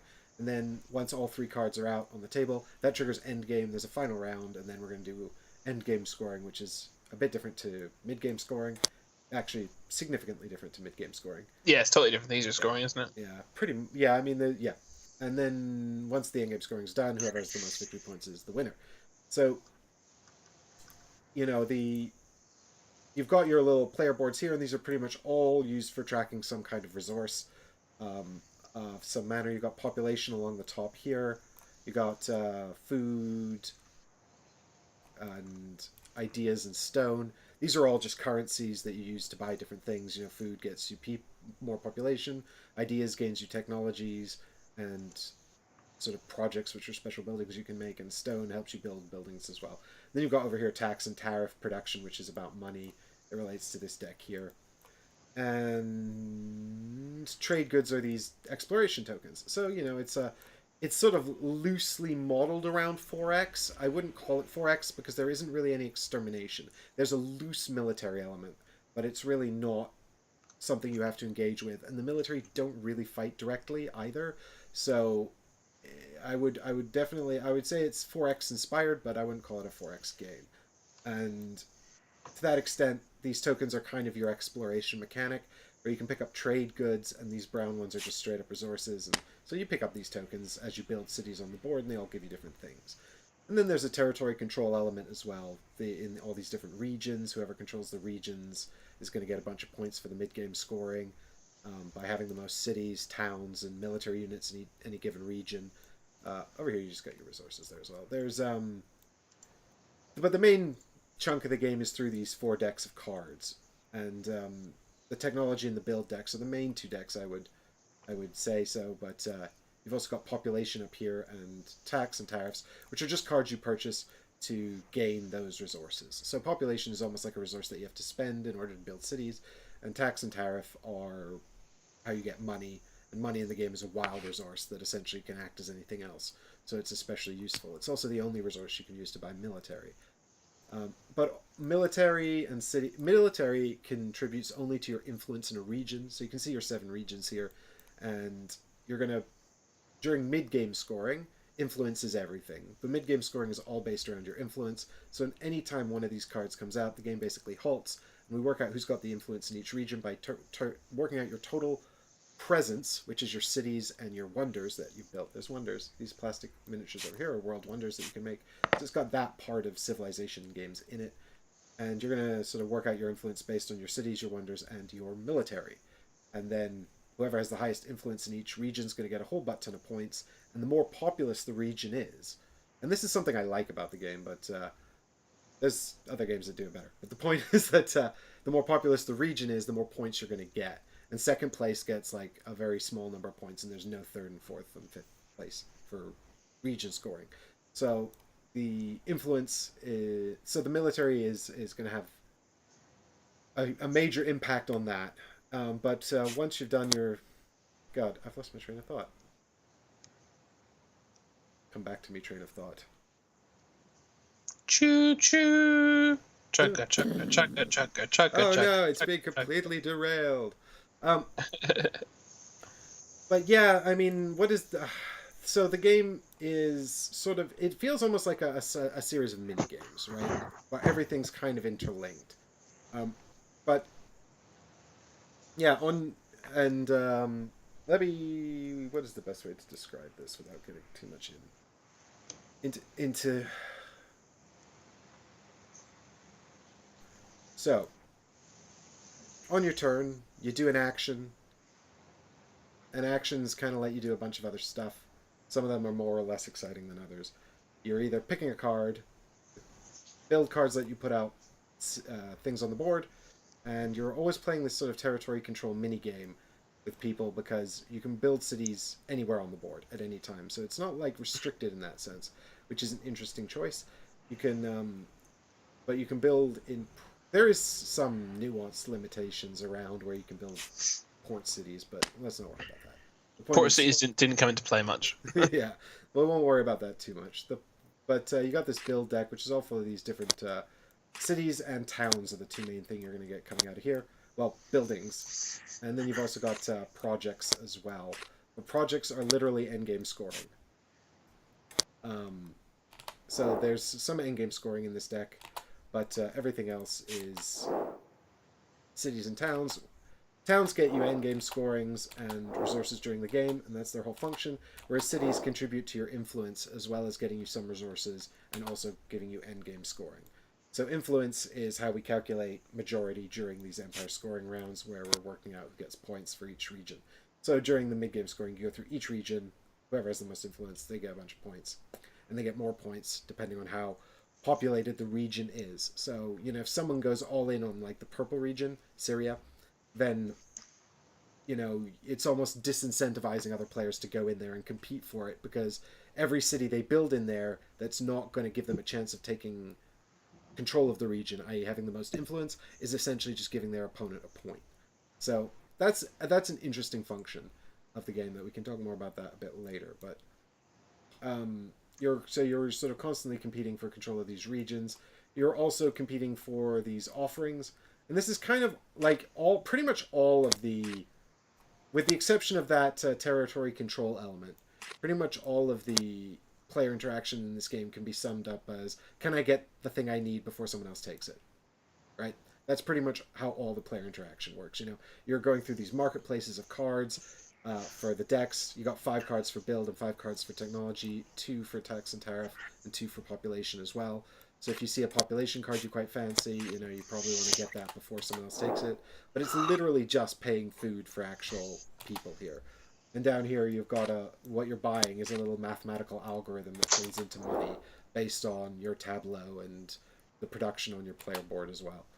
So there's also the player interaction that you previously mentioned of you know, obviously you're competing for influence in various areas, and if you have lots of presence but not the most influence, you can be contributing points to your opponent, and vice versa. Well, that's what I was saying. With the exception of the territory control, this is the only player interaction. Sure. Yeah. And there is a nice mechanic, which we didn't get to use at all, really, where you can move military units around the board and sort of shift your influence based on what your opponents do. But I don't think anyone did that because, well, we can talk about our game in a bit more detail later on, I suppose. But, like, for example, there's a deck of Golden Age cards here, there's a deck of achievements here, and a deck of wonders here. And they all kind of just turn into different ways to get endgame scoring. Like, wonders are endgame scoring points that are going to vary depending on what you did during the game. Golden Age cards are essentially endgame scoring points that you. They also give you a little bonus during the game, but primarily this 6 points can be a big deal. This is endgame scoring points, and you get these by collecting symbols in your tableau. So they're kind of endgame scoring points rewarded for your set collection, and then the civilization achievements are endgame scoring points that are rewarded for meeting certain criteria during the game. So they're all endgame scoring points that are just sort of activated or acquired in different ways. And again, it kind of comes back to, with the exception of wonders that are a little more, because they have criteria that can be vary during the game. But these two decks, certainly, the Golden Age and the achievements, are just whoever claims it first, right? They get that in-game scoring bonus. Whereas the wonders, you claim it, and then you can kind of influence how many things it's worth. Like the Colosseum of Rome, at the end of the game, it's 4 points for every region you control on the board. So you might want to get that if you're a military nation and you control lots of regions, right? This one, the Colossus of Rhodes, 2 points for every city in the region. So, you want to put that in a region where lots of people have built lots of cities, But it's very flexible. It's very light. Like when you build a wonder, you just have to have a city in the region. You can build a city in any empty hex. So it's very, very light in terms of restrictions in that sense, which makes it, I think, quite accessible and might explain its sort of appeal on Kickstarter. So you've got some chits over here that represent your different things. You've got military units, 3 different types: infantry, cavalry, and siege engines. These are not really in-depth. Infantry units just give you an influence. Cavalry give you an influence. And you can't even build siege engines unless you build the technology. Different technologies might give these things different powers. And that's what I was talking about earlier when I said there is one card in the technology deck that actually has an effect after you've put it in the tableau, which are the military cards. So you can see here, Cavalry Tactics gives you an influence for every region that contains at least one of your cavalry units. So your cavalry units give you like +1 influence if you have any in the region. And that's an ongoing passive effect. None of the other technology cards behave in this way, only the military ones, from what I've seen. All the other technology cards give you a one-off thing. For example, they increase your stone and food production, or they give you some resources, or they let you do something like put out a military unit, or they give you endgame scoring as well. Some of them are like, at the end of the game, for every little point you've collected, have a point. So if you've got some of them are like, for every military symbol you've collected, have a point. So it feels like set collection really more than anything. So you're paying attention to these little tokens at the bottom of each of the cards, and trying to collect the ones to maximize your gross. And you'll find that the buildings have those things on them as well. And also at the beginning of the game, you're going to get a leader card, which has some on them too. There's asymmetrical leaders, which we can talk about, but at the beginning of the game, everyone gets a different leader who gives them slightly different starting resources and slightly different starting productions as well. And some of the leaders actually have victory conditions on as well. So there is that little bit of asymmetry there. Yeah, the tax and tariff system also has this thing called unrest, which is interesting. Every time you take one of these cards, it generates money, and then at the end of the game, for every one of these cards you have, you total up your unrest, and then that'll give you negative points. Every piece of unrest is worth 1 negative point, but you can also go ahead and build wonders and things that add technologies that counteract unrest. So there's all these kinds of like subtle interactions going on between all the different technology cards and things like that. What do you think, Chris? Anything I missed? No, I don't think so. Nothing in particular. You got there's all these no core gameplay. there's all these complicated little I say complicated. There's slightly more complex little microsystems. A good example is these tax and tariff cards, right? Like tax is taxing the people, and tariff is taxing your merchants. So there's this whole little system here where you collect these different tokens from on the board, and you put them down here, and these are now trade goods in your empire, and every time you take a tariff card, you're going to get more money because you've got a collection of trade goods. So the more diverse your trade goods are, the more money you're going to get that way. And then there's a wonder, I think, in here somewhere that rewards you for having a whole bunch of trade goods and things like that. So, you got those little microsystems going on in the background. It might be worth mentioning that what you do on your turn, you do just one thing, one of 8 things, most of which Mike's already talked through. So you can take a technology which costs 5 ideas. You can build, which the cost will vary depending on what you're building. That's from the top row. You can recruit military units. Yeah. You can increase population, which Mike talked about. You can tax, which Mike just talked about. Build a wonder, which he just talked about. Or you can create a government, which we haven't mentioned, but it's literally just take a government tile. You must have a certain set of symbols to do so, and it gives you yet another scoring opportunity, and that's basically it. And the last thing you can do is, which I don't think you actually mentioned, was work, which is basically when you produce. Right. Yeah. So this is when you can do a work action, which is just produce resources of one type. So you pick one of the 3 resource types, and then you get to add your population here to your production down here and gain that many resources. And you're always increasing. Production never goes down. Production always goes up, but population will go up and down depending, because you need population to build a city. So you can see here, costs 2 population to build a city. Cities are super important. And that's something I found, was that a lot of the technologies, and indeed the cities and towns you're building, increase your production of various resources. It's one of the main things they do. And yet we barely ever produced goods. We barely ever took the work action. Yeah, so we can talk about, I think, so just very quickly, I've got some notes here, but we played 4 players. At 2 and 3 players, setup changes slightly, and you'll remove regions. So you only use all 7 regions in a 4-up player game, and the game is shorter with 2 or 3 players because you slightly change the way these decks are constructed. And before we jump into gameplay, I just wanted to talk about the setup for a little bit, because basically, well, actually, before we do that, the game is designed by Glenn Drover, which is interesting because he's been designing civilization type games for about 15 years now. He started out actually working with Eagle Games, which I believe is an early iteration of Eagle Griffin Games. And I've got a list of the games he did here. He did loads, by the way, so this is just a quick summary of things you might have heard of, which was the Age of Empires 3 Age of Discovery board game, which was later re-implemented by Empires Age of Discovery, which were both quite popular, I understand, although I've never played them. The Age of Mythology board game, both of which are based on Microsoft products, of course, the video games. The Age of Mythology board game, which was, from what I can tell, not popular. But he's also a credited designer on Railways of the World with Martin Wallace, which is actually a game I have and I really, really like. That's almost like a territory control pick up and deliver game where you're building railways, and I really like it.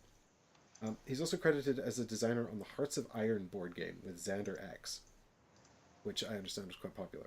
But then, so there's a ton more games he's credited on, but more recently he's been credited on Lizard Wizard, Raccoon Tycoon, and Railroad Rivals, which is noteworthy because they're all published by Forbidden Games, who are publishing this, and as it turns out, Forbidden Games is his company. So he actually founded Forbidden Games, and he's essentially been publishing all his own games with that company. It turns out he was actually one of the founders of Eagle Games as well, and I don't really know why he left or how that ended, but I don't know if that's important. I don't think it matters. But I think what's more important is that he's the sort of the head of this publishing company and also designing all the games for it, which is noteworthy, I suppose. He designed Lizard Wizard and Mosaic and Raccoon Tycoon and Railroad Rivals. He also is a credited designer on Extraordinary Adventures Pirates with Dan Bayer and Dungeon Party. He did that, which is another one from Forbidden Games, although I don't think it's out yet. So that's sort of the succinct history of Glenn Drover. It seems like he spent an awfully large amount of his time designing civilization type games on various different scales, and one would have hoped that by now he'd kind of perfected the formula and put it all together into something that represents the best of all the lessons he's learned. But I don't think Mosaic is it. So the setup, when I was reading the rulebook for Mosaic, I was kind of like glad that we're playing it on Tabletopia, because the setup sounds like a massive pain. And that's kind of one of the things the only reason I'm kind of mentioning it is because you know, the whole kind of point of this kind of game here is to take this sort of this civilization building experience and distilling it into something you can play in a reasonable amount of time that's not got a massive sort of barrier to entry in terms of rules overhead, right? But, you know, if the game takes a long time to set up, that's kind of still a pain. You know, that's like sort of taking gameplay out, take gameplay time out, and putting it into setup time is a net loss, really, because setup time is less fun than gameplay. You And hope. yeah, and the thing is like because you got to put these empire scoring cards into each of these four decks, you kind of like have this whole sort of mechanic where you're like dividing the technology deck into halves or thirds depending on your player count, shuffling the empire scoring card into one part of it, and then you've also got to deal out five of these starting technology cards to each player, and then take the remaining starting technology cards and shuffle them into the technology deck, and then split it into thirds, and then shuffle empire scoring into the bottom, and then build the deck here. And then do the same for population, but I think you just do it in halves. Same for tax and tariffs, but in halves. And then build is also into thirds if you're playing with 4 players or 3 players or more, and halves if you're playing with 2 players. But then you've also got to seed the board with all these tokens, and you've got to make sure you put the fish here on the port spaces. You've got to put these resource tiles here on the star spaces, and then every other space is filled up with these beige trade goods tiles. And you've got to seed the whole board with them, and then flip them all over. And then also, if you're playing with a 2 or 3 player game, you've then got to empty 1 or 2 regions of tokens and put them back in the box, which is kind of a pain. And then only once you've done all of that can you start playing. Um, so you know that's probably not a short setup time in real life. Fortunately, on Tabletopia, you can actually just ask it to do it all for you and just get going. So there's that. Um, but that's fine, I guess. You pick a starting player; they're the starting player for the whole game, and then you do a little thing where someone builds a city, and you do that in player order, and then in reverse player order, everyone gets to pick a leader, and then you do a draft with the 5 starting technology tiles you've been given. So in the end, each player winds up with 5 cards that they're drafted, and then you can start playing the game. So that's fine. Um, and then I've got some gameplay pros and cons. Um,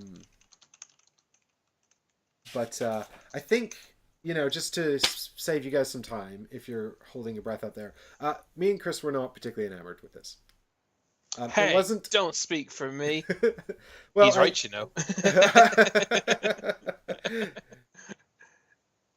I think like I think I thought it was pretty mediocre.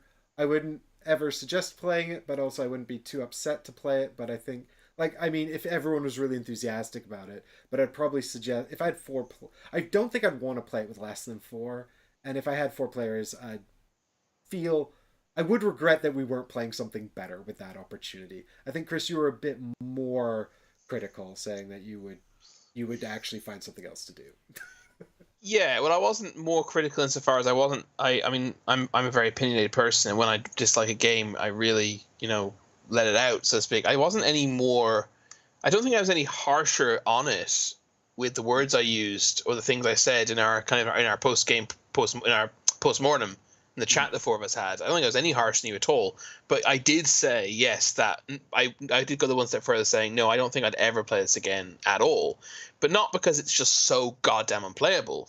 Just because but like you said, it's too long for a game I don't particularly enjoy. If I have 4 people, if I was invited over to play it, I'd say, oh look, I don't really like that game, to be honest. I'll come and play something else, or you guys can enjoy yourselves, and I'll do something else tonight.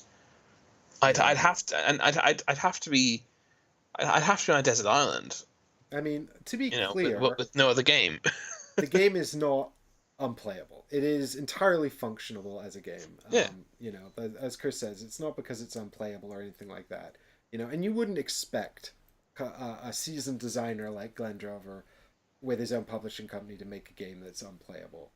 Um, but I think, you know, I kind of summarized it at the end by saying the game is actually somehow comes together to be less than the sum of its parts, and I want to break that yeah, down a little bit because I think that there is a attempt here to make something that's approachable and accessible, and I do really admire that effort. You know, if you can make a compelling game, and this is actually going to lead into something later, segue or foreshadowing.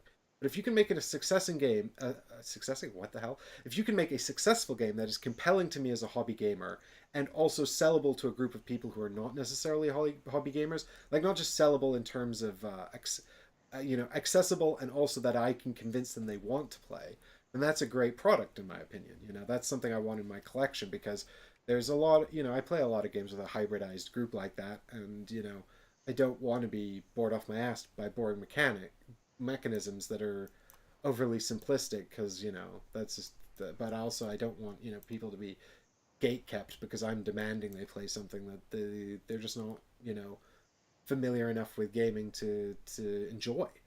um, and so I think this has, like with the technology cards and with the building cards and this kind of set collection thing you're going on, where you're essentially just collecting little icons.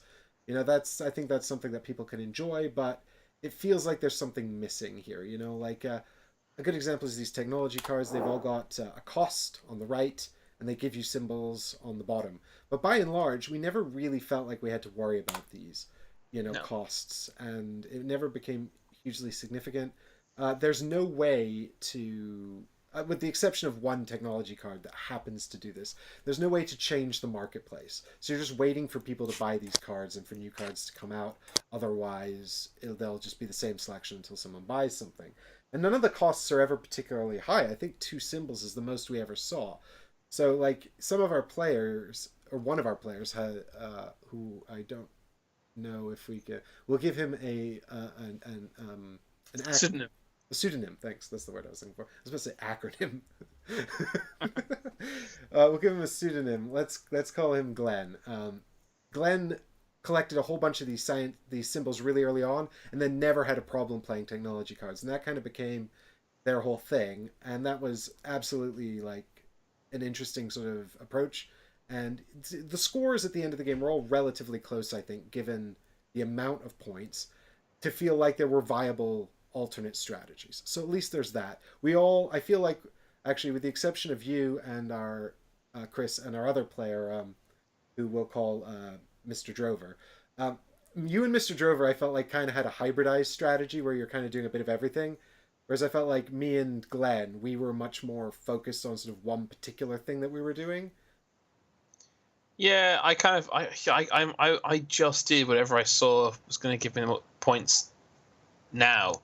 So the first thing I did was grab the government, because I liked the having something to work towards. So I noticed I picked my leader last, and I was like, oh, if I grab that leader, I'll immediately be able to get that technology, which means I'll immediately be able to get this government, and then that government gives me a scoring condition. Mm-hmm. And then I just worked toward that, which was have a city in every region. So then I worked on that, and then by the time I'd done that, I now had second place influence in several regions. And then I was able to build some more stuff and get first place in a couple of regions, or compete for first place in a couple of regions quite easily. And then just by doing all that stuff, naturally, I now had an achievement. Have 5 cities done. And then by doing all that, I naturally got a 6, the same symbol. That's another 6 points. Now I've got loads of production, so I can now produce a couple of times and build a wonder. Now I've got a wonder that gives me more points. It was kind of a snowball of one thing led to another. I basically don't let the sandbox take you, but give yourself a objective and then keep moving forward off of it. So Chris played as the magistrate here, who just kind of gives you a bunch of resources, and that's pretty much all he does. And I was playing actually as the general, who's very military focused, and I went with the general, and then I basically just focused military the whole game, and as a result, nobody else built any military at all, and I got a ton of points just for this very niche strategy, and towards the end of the game, I was actually running out of things I could usefully do, in terms of actually like producing resources and gaining technology cards and things like that. But I still, like I said, we all came fairly close in the end. So, I still felt like the strategy was extremely viable. And actually, I think in future players probably wouldn't allow someone to dominate the military quite so hard. But what that leads me into... I think because nobody competed, I think it was okay. I think had one or two of us been competing with you, the person who left it alone might have gotten away with it. Might have kind of, but... Well, the player then who wasn't partaking in the military might find themselves severely lacking in influence in certain areas. I don't know. These are all speculations, but I think this leads me into a nice point actually that I think is in favor of the game. And it comes back to it being sort of accessible and trying to sort of make a project that everyone can get into, which is that like straight off the bat, we all four players kind of had some idea about what to do and how they were going to get points and how to achieve a victory, and it kind of the game nicely led us into these different paths and then kept giving us things to do. You know, there was really good indicators of how to score points and when we could score points and what we could do to score points. So there was you were never sort of like, I mean, well, towards the end actually I was kind of getting a bit trapped into a situation where I couldn't really produce enough resources, but at that point, the game was basically over.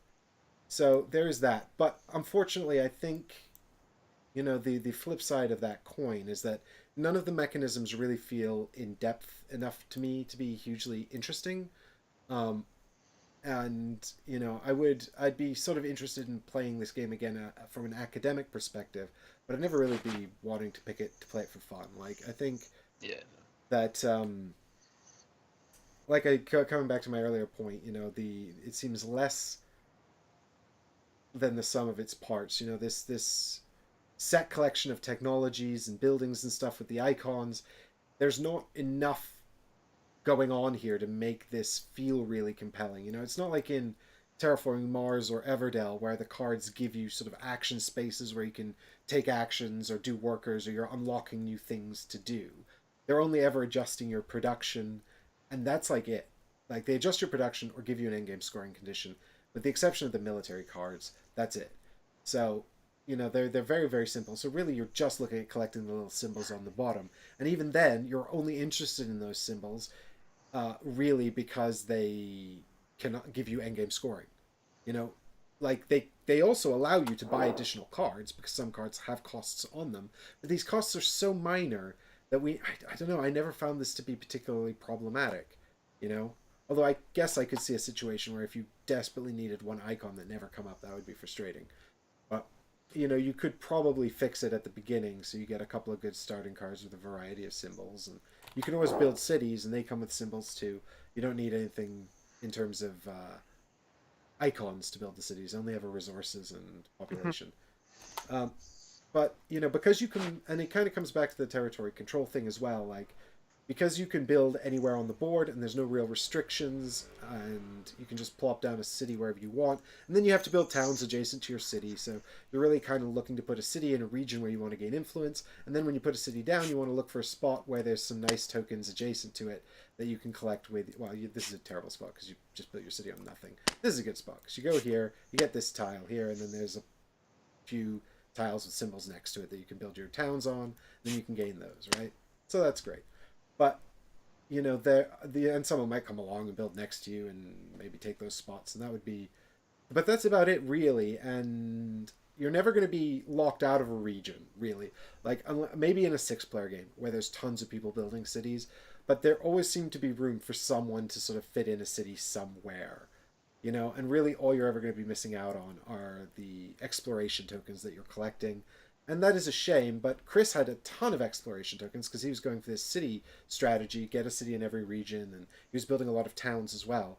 And I built half as many as him, and I collected far fewer exploration tokens. And again, it didn't like have a major impact on my score, which is nice because it feels like you're there's a diverse range of options to do well, but also I'm kind of coming away going, did I like should I focused on something else? What should I have done to improve my game? I'm kind of like, where do I go from here to play better next time? And I'm not really sure, other than double down on the strategy I had and try to just tweak it slightly to do better, or just try a completely different strategy, which might just be, with the what we call point salad. Just I guess a bit of what Chris did, dipping into the thing that gives you the most points that seems the most accessible.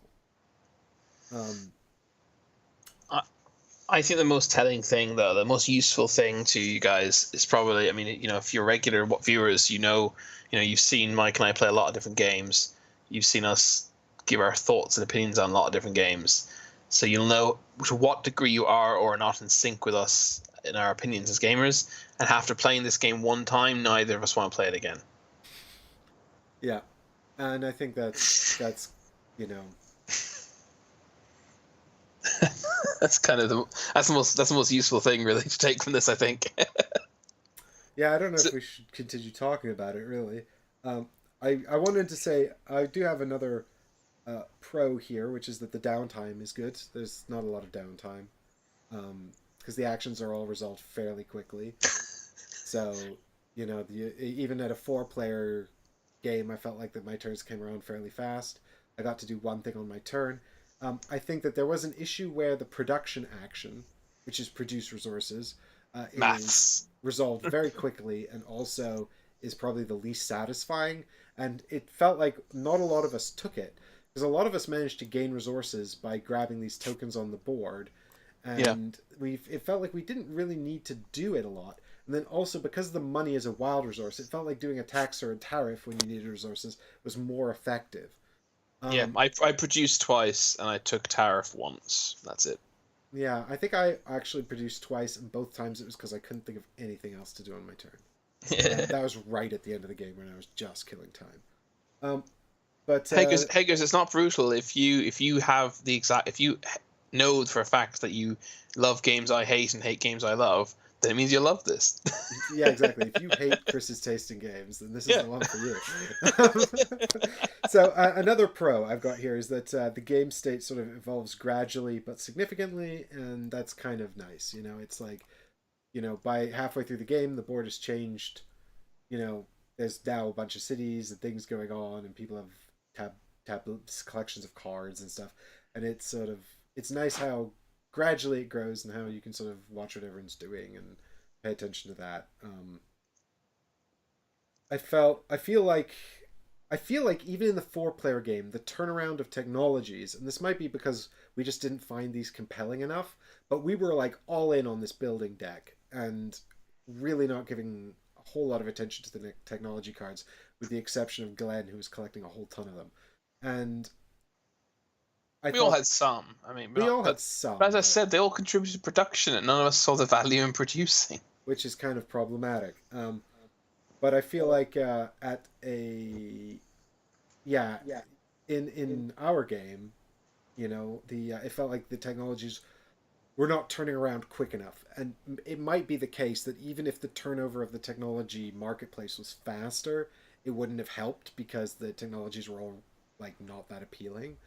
Um, or it might have been like I was hoping to find more military cards and I didn't get to find any, but it might have been the case that in a two-player game, I can't imagine how this marketplace would turn over fast enough to remain interesting. If at four players with one person buying a reasonable number of technologies, it didn't seem to turn around fast enough. There's also no mechanism other than one technology for clearing this marketplace, which I thought was really interesting because normally, there's like the games have like as a free action, pay $1 to, wipe out the cards and draw 5 new ones. I guess it would speed the game up too much Yeah, well, because and that's kind of a fundamental mechanism problem because this card is hidden in there and that's an end game condition. If you wanted to accelerate the end game, you could just pay $1 to cycle this deck a bunch like every turn, just trying to get to the end. So I don't know, maybe you'd need to make it a significant cost, but then it might not be worthwhile. So maybe it's just not reasonably balanceable. But it does feel like there needs to be a bit more options to clear these cards out if you don't like them, you know? Or nobody wants to buy any of them.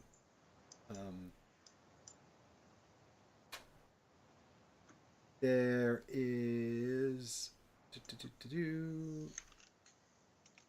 Yeah, I mean, I did like the mid game scoring. I liked how that functioned. I did like the end game scoring. I liked how that functioned.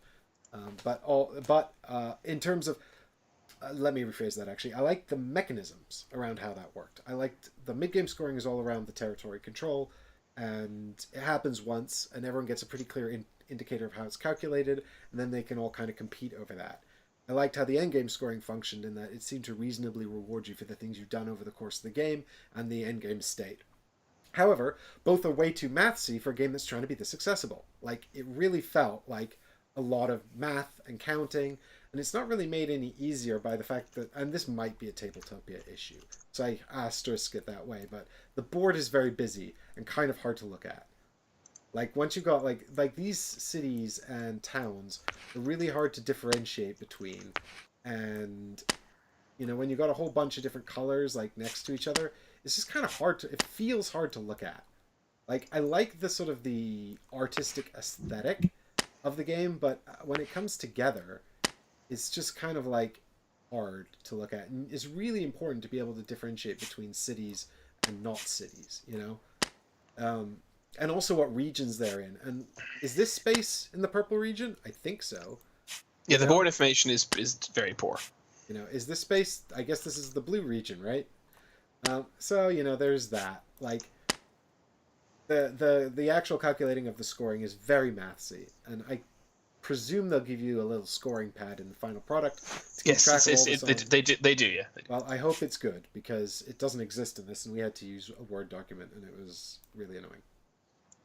To have to do that manually, and so I hope that because it is a peculiar mathsy thing, because during mid-game scoring, essentially whoever has the most influence in a region gains 1 point for every city in the region, regardless if it controls it, and 1 point for every wonder, plus 3 overall. Second place gets 2 points. But that first little algorithm there, that's not a small chunk of math, Just saying. Well, it's worth noting that did you mention the military units and how they don't actually have a place to go on the board, and it's an absolute mess? Oh, well, no, but yeah, I can mention that. These military units are obviously belong to each player, and military units don't actually exist in spaces on the board. They're just associated with regions. So if you want to put them in Greece, I guess you can put them up here around the outside of the board somewhere, or maybe you put them down here like this, and then if you want to put some military in Italy, you can probably put them in the sea, the Mediterranean Sea here. Or something. I don't know. So there's no space for these military units, and it was kind of annoying when I was the only one with military. If you had multiple players with military that you were trying to count out, is that one in France or is that one in Spain? I don't know. How about this one? Where is he? Is it like it's important to know where they are. I guess you can put them up here like this, but then like you got one down there. Like, I don't know. There's no spaces for them, and they exist within a region. And the Mosaic background is nice, but also it's just kind of too busy. I think that I like the artistic graphic design, but it's functionally really bad. Yeah. And I hope that a lot of it's to do with Tabletopia, and on the table with the actual physical thing printed, it pops a lot more and it's a lot easier to fathom. But I can't say for certain how much of it is Tabletopia and how much of it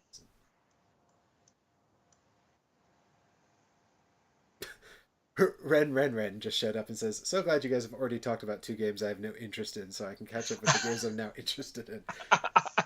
Yeah, speaking of which, I think we should probably move on from Mosaic, just because I think that's about that, really. Like, a very inoffensive 2-hour diversion, but I think the opportunity cost is too high. If I've got 4 players, I want to play something that's really good. I don't want to waste 4 players 2 hours when we could play, I don't know, anything else. Exactly. We will not be playing it again, I don't think. Me either. So that's that. Okie dokie. I mean, I'd rather play Railways of the World, which he co-designed with Martin Wallace, and it's great. Although it's quite ruthless and quite difficult, so maybe that's why I say difficult. I mean, it's easy to mess up. So, I guess in that sense, like I said, Mosaic sort of has this thing where it feels like it wants to appeal to a very broad audience, but I think it's a little too much of, like, I just don't know where it fits in, and it just feels like for sort of like I said, the scoring is too mathsy for casual people, but I say it's too mathsy for casual people. It's not that they couldn't do it. It's just that I think they would zone out of it, once you start having to do all that math. and but you know, I don't think that the actual mechanisms offer enough to hobby gamers to remain interesting.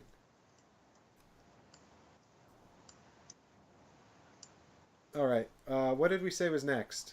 Is it Paperback Adventures. Tim Fowers?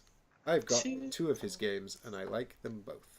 I think I've got even more of his games. I've got Paperback, I've got Hardback, I've got Burglar Brothers 1, I got Burglar Brothers 2. I might have... Oh, and I've got The Fugitive as well. Oh, there you go. So you got a lot more than me. I've got Burgle Brothers 1, which we've played and I like, and I've got Getaway Driver. That's... Oh, wait, is that not his game? That might actually not be designed by him. I can't remember if he... Yeah, I remember that coming out. Maybe he published it but didn't design it. It definitely has the same artwork. Yeah, it's the same that artist, he uses for sure. that he uses. It's like the same kind of almost like shared universe as Burgle Brothers and Fugitive and Getaway Driver. Just checking now. Getaway Driver was designed by Jeff Beck with art by Ryan Goldsberry. There you go. So, And it was published by... Was it published by Farah Games? No, it wasn't actually. I'm not sure yet. Maybe it had nothing to do with it then. It feels like he does, doesn't it? I don't know. well, why. who's the artist? Who's the credited artist? Goldsberry. Jeff Goldsberry. Not Jeff, sorry. Ryan Goldsberry. Ryan Goldsberry. There we go. Well, Ryan did the art on that. He also did the art on this. And I like That must be why it feels that way. So, Paperback Adventures. Now, I haven't played this one, really. I've messed around a little bit in the Tabletopia app, very briefly. And I watched part of a playthrough. And obviously, I've played Paperback and Hardback. Hardback's actually available to play on Board Game Arena for free. I think it's for free anyway. I don't think it's a premium one. So, for those of you who aren't familiar with the Paperback and Hardback games, basically they are word-making deck builder games. Scrabble. If the first one was Paperback, which was very simple, there weren't that many bells and whistles to it. It was literally Scrabble if Scrabble was a deck builder, which kind of made Scrabble more interesting for me. So you start off with your deck of 10 cards. You draw 5 every turn. You make a word. The words give the 2 resources you generate are points and money, and then the points obviously go towards you winning the game, and the money goes towards you buying a new card for your deck. And the cards you buy will be other letters. The more useful the letter, the easier it is to use, the more expensive it'll probably be. But the harder it is to use, like a Z might be worth more points if you get it. If you play it in a word. You can also buy cards which are like 2 letters, like an SH or something, for example. That's kind of it. You just do that over and over again, just building your deck up. I think cards have sometimes have special abilities. I think they definitely do in hardback, but I haven't played Paperback in quite a while. Hardback was kind of just a evolution of Paperback, where they had a few extra mechanics where the cards you were buying and adding to your deck were in different genres, and you got benefits for kind of specializing in a particular genre. Where a lot of the cards get offered one thing by default, but then offered a second thing as well if it was paired with another card from the same genre. It was just a nice little evolution, but ultimately the game was the same. It's ultimately making words with cards and deck building, if that makes sense.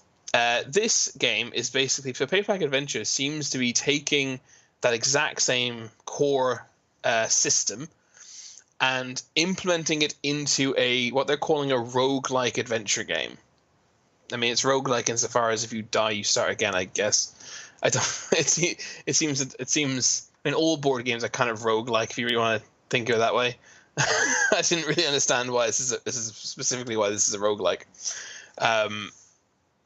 So basically, in you draw 4 cards and you make a word. But what you're actually really doing is making of a word is actually essentially just a restriction to the way in which you can play the cards. You can only play the cards if you can get them into a legal word, and then the exact way in which you've played the word, the order of letters to a certain extent, can also impact what the letters do. So, for example, is it worth you opening on Tabletopia? Well, I was just about to see if I could do that. I'll have a quick look and see if I can. And then what you're doing while you're making these words, you're generating, attack power, defense power, generating mana so that you can use equipment and stuff. And what you're actually then doing is you're translating this creating of the words, rather than generating points to win the game and money to buy better cards with, as in the original games. What they're actually doing is you're generating, as I said, attack, defense, etc., to defeat an adversary. Because the entire game essentially it's a trilogy story. Incoming stream crash, yeah, could be. We'll see if Tabletopia kills the stream again. Each book in the trilogy is about 45 minutes to play, apparently, and consists of 2 enemies. So that'd be 6 enemies and 3 bosses in the entire thing, and approximately. Oh, it did crash it. It certainly stalled you a little bit. I think we're okay. Okay, good. I think we dropped some frames on Skype, but that was I actually thought it had crashed the computer again. That's so funny, but I don't think it has. I think we're all right. I just noticed that you can actually save. I was complaining to Chris in our Mosaic playthrough that you can't save camera positions in Tabletopia. It turns out you can. I just didn't know how to do it. So that's cool. Look at this. There's a whole thing here now. Where are you? So there we go. Look at that. I need to find the thing so I can. Apparently, I'm the damsel. I can't see the thing in the stream. Oh, there it is. I see it. Okay. The sludge alien and the troll. Yeah, so basically, just grab a creature there, grab the sludge alien, and stick him where it says enemy card. I don't know the ins and outs of all the rules because I haven't been able to play a full game. But just move sludge alien onto the enemy card here. Yeah. So now we're trying to kill sludge alien. He has 10 health. You can give him 10 health there. Just stick one of the cubes on 10, I guess. And then if you... Yeah, just stick that on 10. And then, I don't know what the significance of the colors is. And then if you go down to your bottom left corner there, where there's a starting deck. Yep. Give it a shuffle, I suppose, right? And then draw 4 cards. This will allow me to kind of show the kind of crucial thing. Here we go. H, D, R, and E. Okay, so lay them on the table, please, rather than your hand. E. So that's quite easy. We can do let's just say we're going to play the word herd, Herd. Okay, so there's 2 ways of doing it. You can either splay them right or splay them left. So can you stack them up so that you can only see the left hand side, the white column on the left of each card, apart from the D, obviously, which is going to go on top. So if you put the E on top of the H, yeah, we got it. Exactly. Yeah. Sorry, I'm like a second or two behind you. Yeah. Right. So you can play the word. We decided we're going to play herd. That's great. We're like, okay, cool. We can play all 4 of the letters in our hand. That's already a good thing. But then we have the next choice we can make essentially is we can either play the word like this, or we can do the opposite if you want to show that, Mike. So the D's going to go on the bottom, and you're going to still make it say herd, but splay them the other way so that we see the other column essentially. So there we have lots of defense and a bit of mana and a bit of attack. If we split it the other way, though, we've got 5 attack symbols and 3 mana symbols. So it's a different thing. In addition, because the H is the only card that you can see entirely, we get this critical hit. Add 3 hexes to the enemy if there are no cards left in your hand. But when we had the other way around, we had the D special ability going on, which I can't remember. The enemy is at full health or stunned at 4 damage. Exactly. So once you've already got the word, you have the consideration of trying to find a word so that you can legally play as many cards as possible. Then you have the option of the way you're going to display them. But then you also could have additional consideration of, let's say we really, really wanted that E special ability. So we need to get that E either to the front or the back. And if we wanted to do lots of attacking, like lots of combat symbols and get the E special ability. Now we need the E very specifically at the end, because otherwise we'll get the E special ability, but we'll have it splayed the wrong way. So there is a lot. There's a very legitimately good evolution again of Tim Fowler's word deck building system. I think the inherent puzzle in trying to make these, in trying to get that top level optimization out of the words you're playing is really, really interesting and intriguing. Road. There you go. That's a good example. You could possibly use the wild card. There's always a wild card available to make road, but that's a proper noun, so maybe that's not allowed. Oh, like actually, road, like Rhode Island. It's road. It's yeah, but actually I was thinking more of roads, but actually that's roads with an S. But anyway, the point is, hopefully that brief demo gave a better idea of how your turn of this works than me rambling about it. So you count up 10 minutes. Little symbols here, and then you get to activate an attack, and that will do things. Yeah, exactly. You get, and you have if you look, we have you the mana you build up. I think it's called mana, and then if you look, we have basic buckler and basic dagger, and we spend mana to use those things. Add two with the poison dagger adds 2 hexes to the enemy. What about these enemy attacks? Do you sort of go tit for tat, like we hit it and then it hits us? Yeah. One of these things? Yeah, exactly. I can't remember how it decides which one it does, though, actually. I will start my first action in stage 2. On my first action in stage 2. I like that you can level up your letters. That's fun. Yeah, so then the way it works is if you grab... the way that you fight the enemy, and then once you defeated the enemy, that's when you actually do your leveling up, so to speak. That's when you might get new equipment, get better cards. It's not like a regular deck builder. You don't buy a new card every turn. So what actually happens if we just play? So if you play out the word herd there, let's just say with the H on, we did it with. Let's just say we were going for the combat, so we were playing it out with the D on. Was it the D on top or the H on top? H on top. I think.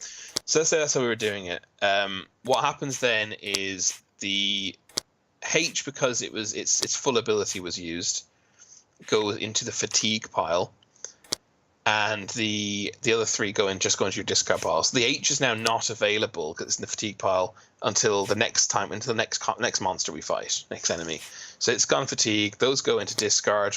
We draw. It's kind of like the lost pile, I guess, in Gloomhaven. Then next turn we draw another 4 cards and off we go again. So there is a slight timer on if you can't kill the monster quickly enough, and if neither of you can kill each other on time, then you just lose by default. You become fatigued. There is as you can imagine, drawing 4 cards leaves a decent possibility of not getting a vowel. There is, if you head over to the right, I can't see it because of our faces, but you do bison potentially. So if you just go over to the right, the other way, please. Other way. Is it this one we're looking for? Yeah, over there. Yeah. So that's the question mark is a wild card. Just you can use that as anything. And the O is excuse me, the enemy vowel. But if you use it, you advance the enemy's action indicator by 1, which basically make him do more nasty stuff. I don't fully understand how the AI of the enemy works, but they'll do it'll make whatever it's doing to you worse, basically. But between the wild card and the enemy vowel, you'll always be able to make some sort of word, I assume.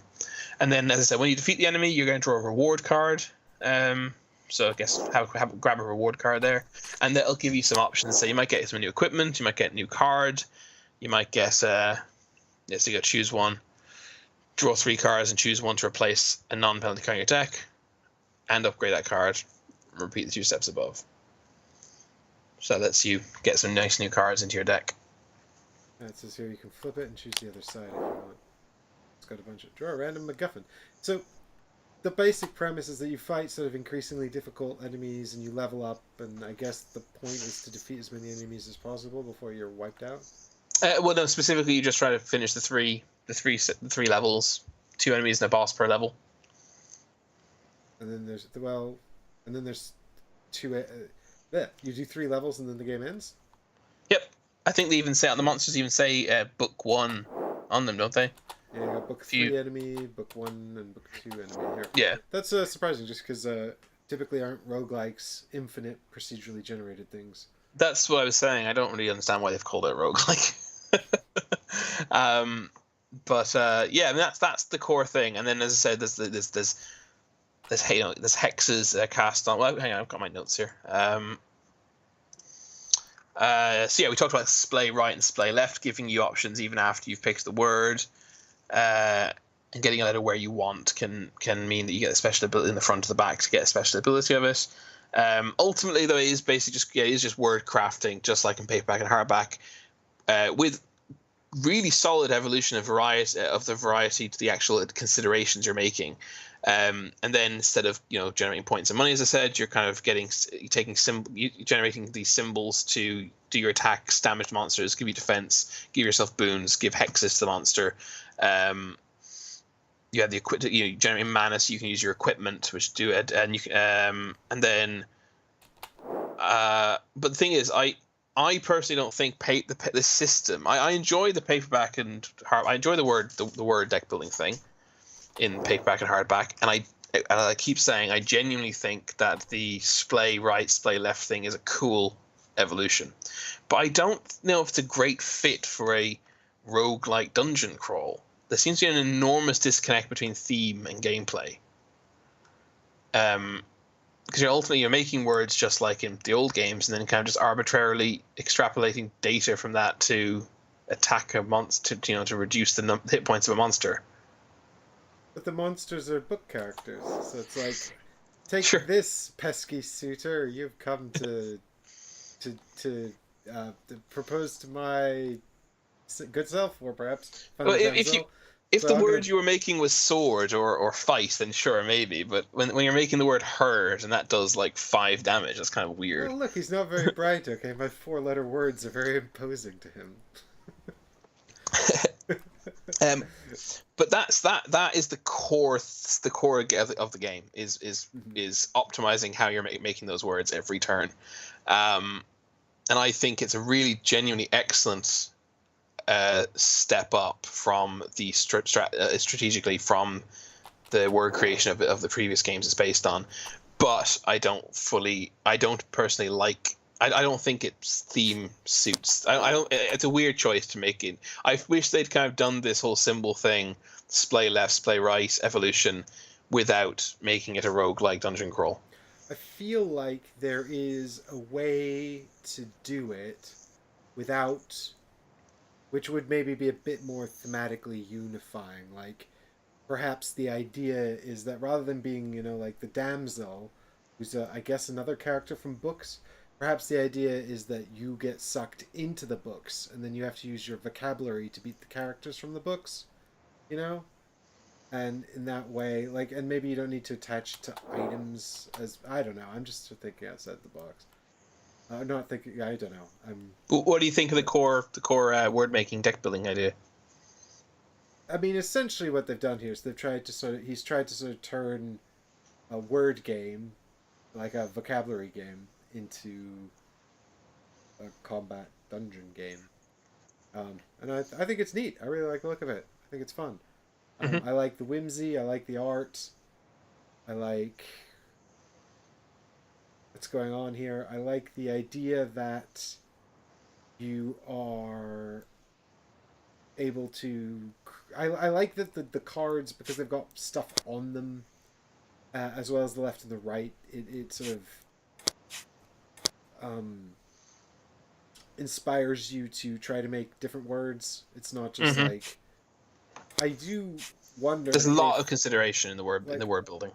I mean, I hope that there's lots of sort of more options here, because I'm looking at this and I'm like, bins? I think that's the best I can do here. Bins. Unless I bins use is pretty. Well, that's good. It's a 4-letter word with 4 cards. That's all right. That's all right, but I think what I mean is that like if you start incorporating these other vowels or these wild cards, it becomes the options really open up, But if you right? wanted the end, if you wanted to use especially at the end, you can make it nibs, you know, Nibs, yeah. So or there's a few options here, but you know, or or you know, let's say you really wanted to. I don't know if you really wanted the. Let's say it was really important. The I was first or last. I mean, now you've got a challenge in your hands. You've got an O and we got a wild card. Could we make that happen? We possibly could. yes, and I think that these two cards are what make the word building seem really interesting because otherwise, I feel like with four letters you're gonna have unless you draw a really good selection at best, sort of like two options most of the time, right? And Hmm. then it's like displaying left and right is mostly just going to be what do I need to do this round? Do I need defense or do I need attack? Yeah. Well, Right? yeah. And I've just worked out a way you could make it. You could make the word incy In with the C. wild card, couldn't you? Or is that spelled with a C as well? Probably is actually. Yeah. I was thinking of ibis, like the bird. That's fantastic. Um, but Yeah. I don't know. But yeah, so I definitely Lotus Moon says he completely agrees with the sentiment that the theme doesn't work with mechanical making words. So as cool as you think it is, which I agree with, do you agree that the theme and mechanic kind of feel a bit disjointed? Mhm. Do you? Yes, I think that. I mean, but I think it's. I think it's. I don't think it's inherently disjointed in the sense that I like. I think that there could be the idea of a world here where it's like the sort of like I don't know, like the books come to life or something, right? Like you're the janitor at the library and suddenly at night the magic has brought the books to life and all the characters from the books are coming to life and the only way to defeat the magic of the books is to use your vocabulary, right? Like I think there. Or to write the story, Yeah, or to finish the write the story. stories or something. Yeah, you got to finish the story by writing the words. I think that there is actually a world there that could have tied this together thematically, with whimsy and magic. And But still could if they have the campaign's still ongoing, right? Design is still yeah, ongoing. but I mean, I think that it certainly seems more kind of like what we've done here is you're a book character, you're fighting other book characters, and you do it with words, which Hmm. I guess like if the mechanisms of the game are compelling enough, it's not going to put me off it, but also like I mean, what I don't have, I'll tell you what I don't have is a dungeon crawler where you have to spell. So that Yeah. that's a thing. That's a niche in my collection, I suppose. It's Um, worth noting very briefly that the way that they're selling the game is that you buy a core box and there's a core box and there's three character boxes and the core box comes with obviously rule book, comes with the tray for the game trays, enemy tray, comes with 12 hmm, enemies, 12 reward cards, bunch of items, bunch of MacGuffins and all that stuff, and then the character packs come with the character specific cards, character specific letters and letter cards and all that, and character specific items, etc. Comes with additional enemies as well. And there are three character boxes and one core box. So you can buy every pledge comes with the core box. The core box is necessary to play, and one a character is necessary to play. So the lowest tier would have one character and the core box, and then you can have two characters in the core box, or indeed go all in and get three characters and the core box. And the characters are the damsel, Ex Machina, who is some sort of robot, and a pirate who is not named yet because they haven't finished his design.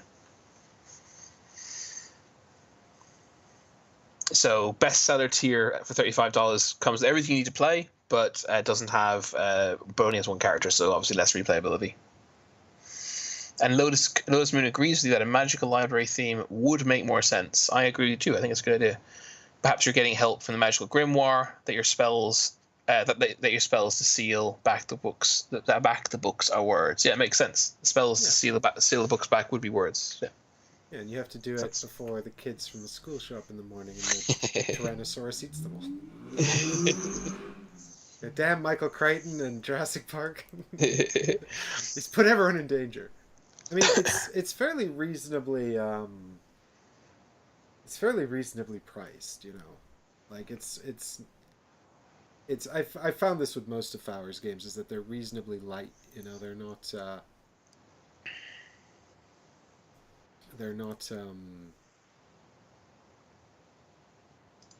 I say reasonably light in terms of the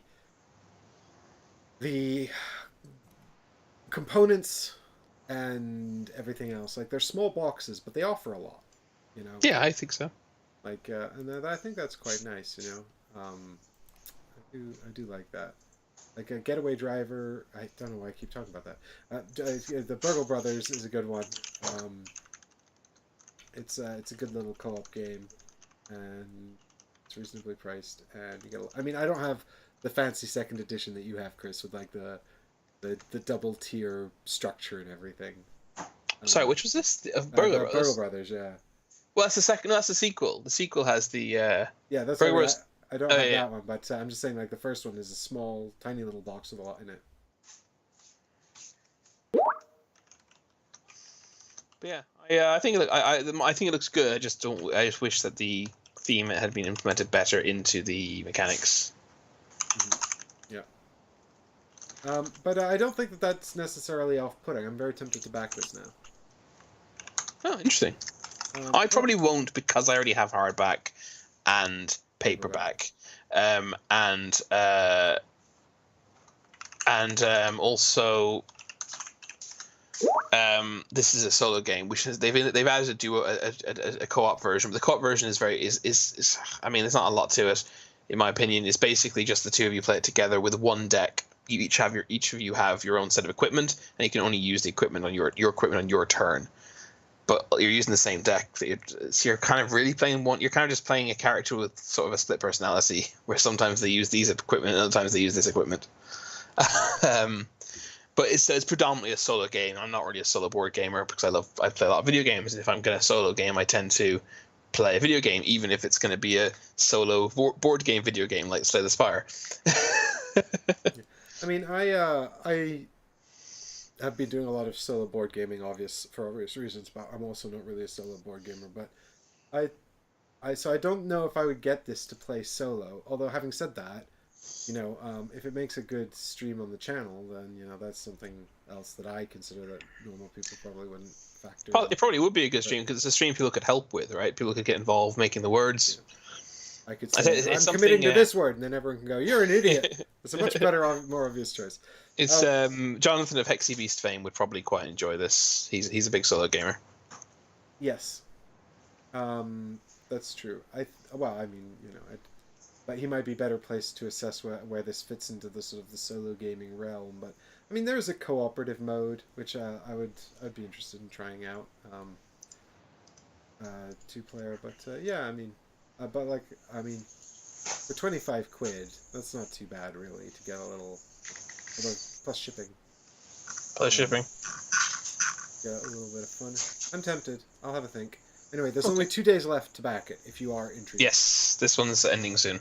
Oh, and these game trays, they look very similar to the trays that Game Trays made for Eclipse second edition, which are pretty good. So I would go ahead and say these are pretty good too. Okay. All right, let's move on to the next thing. Oh Mm-hmm. God, nobody could see that. These ones. These are the game trays I was talking about. Here we go. There you go. All right. The next thing is something I can talk about in terms of, and I guess I can keep this fairly succinct as well. Mm-hmm. Let's quickly head over here to. Yes, we're drawing to the end of our allotted time. We've talked for a long time already, and that's what we said. We go in depth. All right. So here we go. Give me that big screen here. It's the Isle of Cats. This is over 7,000 backers. It's raised £500,000. This is the second Kickstarter for Isle of Cats. It's called Don't Forget the Kittens. And what this seems to do is it's giving everyone an option, the option to get the original, all the stuff from the original Kickstarter.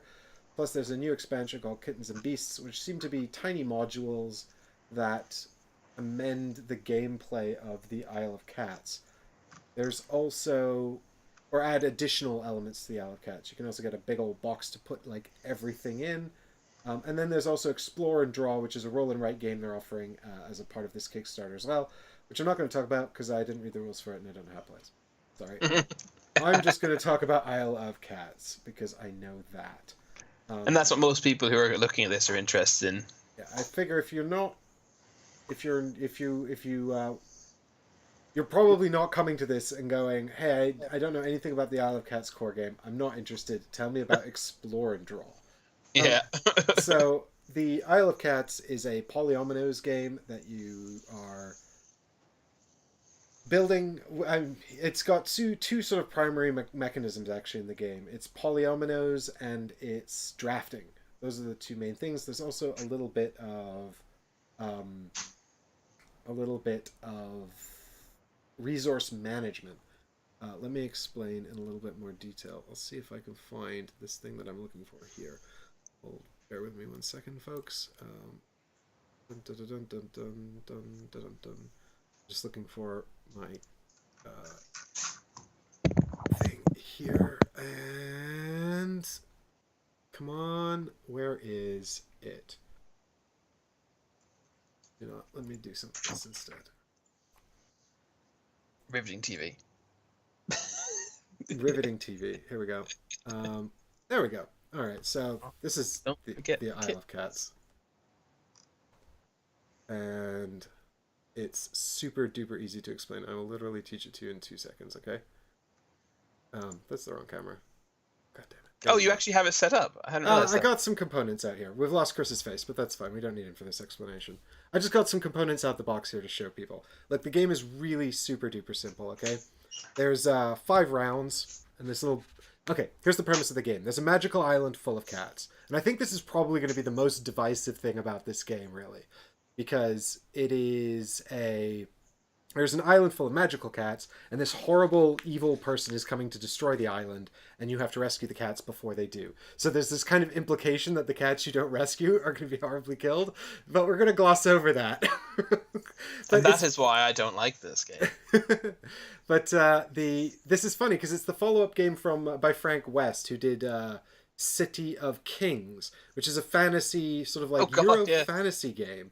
And I played a very short demo of that at a con once, and I thought it seemed fairly intriguing, but I wasn't super sold on it. And for some reason, he decided to set this in the same world. So it's sort of set in a magical world, and all the cats are these magical creatures, which is fine. So, you know, you've got like, is this working?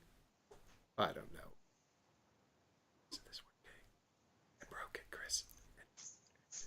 No. That's fine.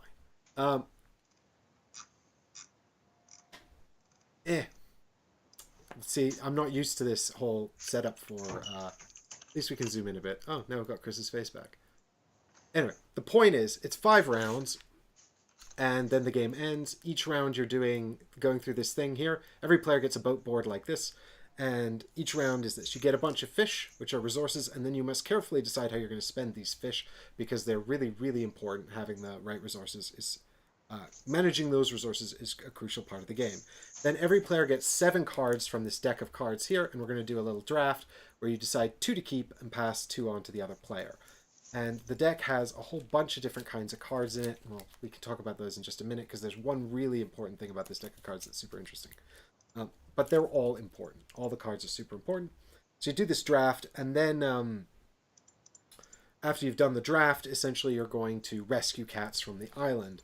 And there's a bunch of different cats that are put out on the island up here.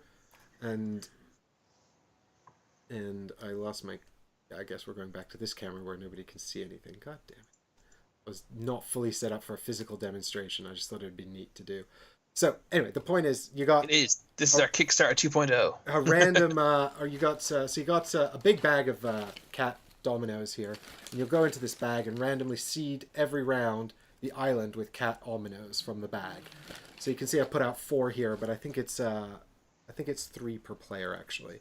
But you'll have some cats that are randomly seeded here, and they're the cats that are cheap to catch, and then some cats over here, and they're the cats that are expensive to catch. And what you're really looking for is all kinds of things to take into consideration here, because you're going to rescue the cats from the island, and then you're going to put them onto your boat. And where you put the cats on the boat and how you place them is a really, really, really, really compelling puzzle. And after the sort of the draft the cats phase, each player, you go around in turn order, each player drafts a cat, puts it on their boat, go on to the next player. We keep going until you run out of the resources you need to capture the cats, which are the fish and also these baskets. Um, and then at the end there's a rare finds step where anyone who has any special cards can acquire special treasures and special magical cats as well, which will come out of the bag. So at the beginning of the game, there's none of those, but you might pull them out of the bag as you're sort of randomly seeding the island with more cats. But any cats that weren't drafted will run away. You'll get a bunch of more fish, and you'll do the whole round again 5 times. What's really compelling for me about the game is just how sort of tight and well it works. Like in this deck here, like you need baskets and fish to rescue the cats, right? You need the idea is you have baskets to put them in, and you need fish to buy it, so it sort of tempt them into the basket. And so you're sort of managing these two resources, and you start the game with one of these, which is a permanent basket. But you can also gain baskets on the green cards that come out of the drafting deck. So you're trying to get these baskets. But there's lots of great cards in here. There's these purple anytime cards, which are kind of like one-off actions that you can use to break the rules of the game. And then there are these blue cards, which are super important. These are actually your lesson cards, they're called. And what they are is asymmetrical objectives. And they come in 2 types, private lessons and public lessons. And so when you draft a private lesson, you put it face down like this and don't reveal what it is until the end of the game. So it's this asymmetric objective that you're trying to do now. If it's a public lesson, you put it face up and it affects everybody, and they all have to deal with this thing that you've done. So, and what's particularly good about the Kickstarter version of this game is that it comes with modular lessons. So you actually play with like 3 lesson sets per game, and you can swap the sets in and out and mix and match them. So there's a huge amount of replayability, which is unfortunately not as present in the retail version. Although you can get the 5 to 6 player expansion, which adds more sets that are usable in the regular game as well. If you can, that's one of the reasons why I would recommend the Kickstarter version of the game, because these different objective sets add so much replayability and really change up the challenges. Because what you're doing is once you've drafted the 7 cards, this is a great little mechanism. Once you've drafted the 7 cards, you have to pay for each card. You then choose how many of the 7 you're going to keep and discard the rest face down. And so each card has a cost on it that you have to pay with the fish that you also need to pay for the cats with. So you might decide draft 7 cards, but you hate draft them all and then just discard them all because you actually want to keep the fish. But you still need to get the baskets, which are some of the cards there as well. So it's like there's this really compelling sort of fish management going on, and it gives you this it makes the drafting very compelling because there's a real option to take away cards you think your opponents might want to have. So you're not just looking for the cards you need, but also trying to stop your neighbors from getting the cards they need. Or you might see a public objective in here that's going to be really bad for you if someone takes it, and you're like, oh, maybe I'll take that just so I can discard it and no one will play it against me. You might also see objectives that combo with objectives you've already got, or that would combo very well with one your neighbors got, so you take that to keep it away from them. And what's really neat is that the actual placing of the cats on the boat itself is also like a whole thing. The boat is divided up into 7 rooms, and the rooms are indicated by these walls and also by little icons on the board. But each room, if it's got a single square, you can see all the tiny little squares that the cats cover up. But if a single square of a room is revealed at the end of the game, it's -5 points. So you have to try and completely fill the rooms. There's also rats everywhere, and each rat that's visible is -1 point at the end of the game as well. So you want to try and cover up all the rats and all the rooms. I mean, ideally, you want to try and fill in the whole boat, but that's bloody impossible. There's actually literally an objective here that says 25 points at the end of the game if your boat is full. I've tried to do this a few times. It's impossible. It's impossible. It can't be done. But 25 points is a lot of points, and it's a fun challenge, especially if you've played the game a bunch of times, to try and get this sort of unwinnable objective. But what you can also do is put the cats together. So you want the cats of the same color next to each other, because then they become a family of cats. And at the end of the game, family of cats is worth extra points. There's also extra points for treasures as well. And this might all sound like a lot, but honestly, it's so easy to get your head around. But the layers of complexity make it so compelling. I think I must have played this game like 12 or 13 or 14 times. I'm not sick of it yet. And it's got a solo mode and a family mode as well, which is supposedly more accessible. I've never played the family mode or the solo mode because this is my partner's favorite game of like all time. It's the only thing she ever wants to play. She's like, "Can we play the cat game?" I'm like, "Yes," because this does what Mosaic failed to do. It's completely compelling for people who are not hobby gamers and hobby gamers. Um, I really, and it's quick. It's quick and fairly easy to set up. Um,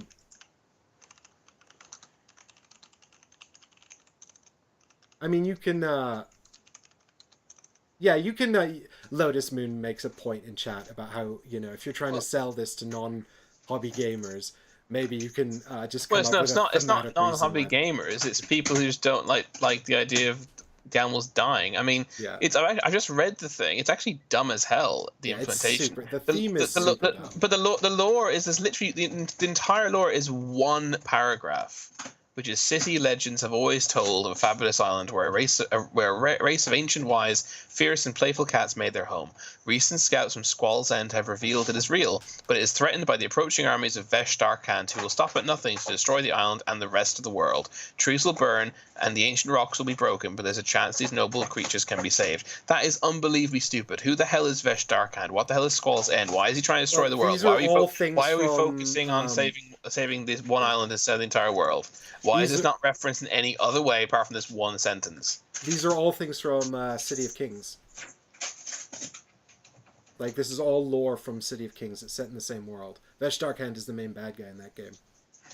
Right. And nobody cares because that game was only okay and super niche and super hobby. And this game is great and everyone wants to play it. But why is he starting with this island? It makes no sense. Why can't it just be about It's just why can't we just be like, explorers who found a cool island of cats? I genuinely cannot explain that at all. Because the only thing worse than having a dumb theme is having a dumb theme that you don't actually you don't actually double down on. Like it's such a really specific theme that's to have been added on as an afterthought. Yes, 100%. It's very bizarre, but I mean, you can sort of you can sell it however you want. Honestly, like if it's I wouldn't bother explaining that theme to anyone. And in fact, the way I have explained it in the past is that there is I've explained it as we are, and I don't know if this is better, but I've used two separate explanations. One is like we are like ecologists who are coming to save the cats from a company that's coming to like capture them for zoos and things, and also the It's kind of similar to Lotus's rewrite. yeah, exactly. I mean, the thing is, you can explain away this lore any way you want. We've discovered an island of magical cats. You have to capture as many of them as you can before other people come to, I don't know, capture the cats. Although I like the idea of rescuing the cats. Maybe it's like, and so you can retheme that lore any way you want because it's so unimportant to what's going on. And, to an extent, it's reasonably abstract because it's like you'll get these objectives where it's like, I don't know, have exactly this number of cats, like have exactly these numbers of cats. Yeah. But this objective you can take out as well because this is just part of one set. And I think there's something like 8 or 9 objective sets, and you use 3 in the deck, so you can really combine the objective sets to get a lot of variety. And that's one of the main things that's kept this game interesting to me, because the way the objectives kind of interplay and the different combos that are available there and how you can combine them just keep it sort of fresh and interesting. And if I start to get tired of it, or if I start to feel like I'm going to get tired of it, I just swap out 1 or 2 of the objective packs, and then I'm not tired of it anymore, and it feels sort of new and refreshed. So I really have no problem at all recommending this game.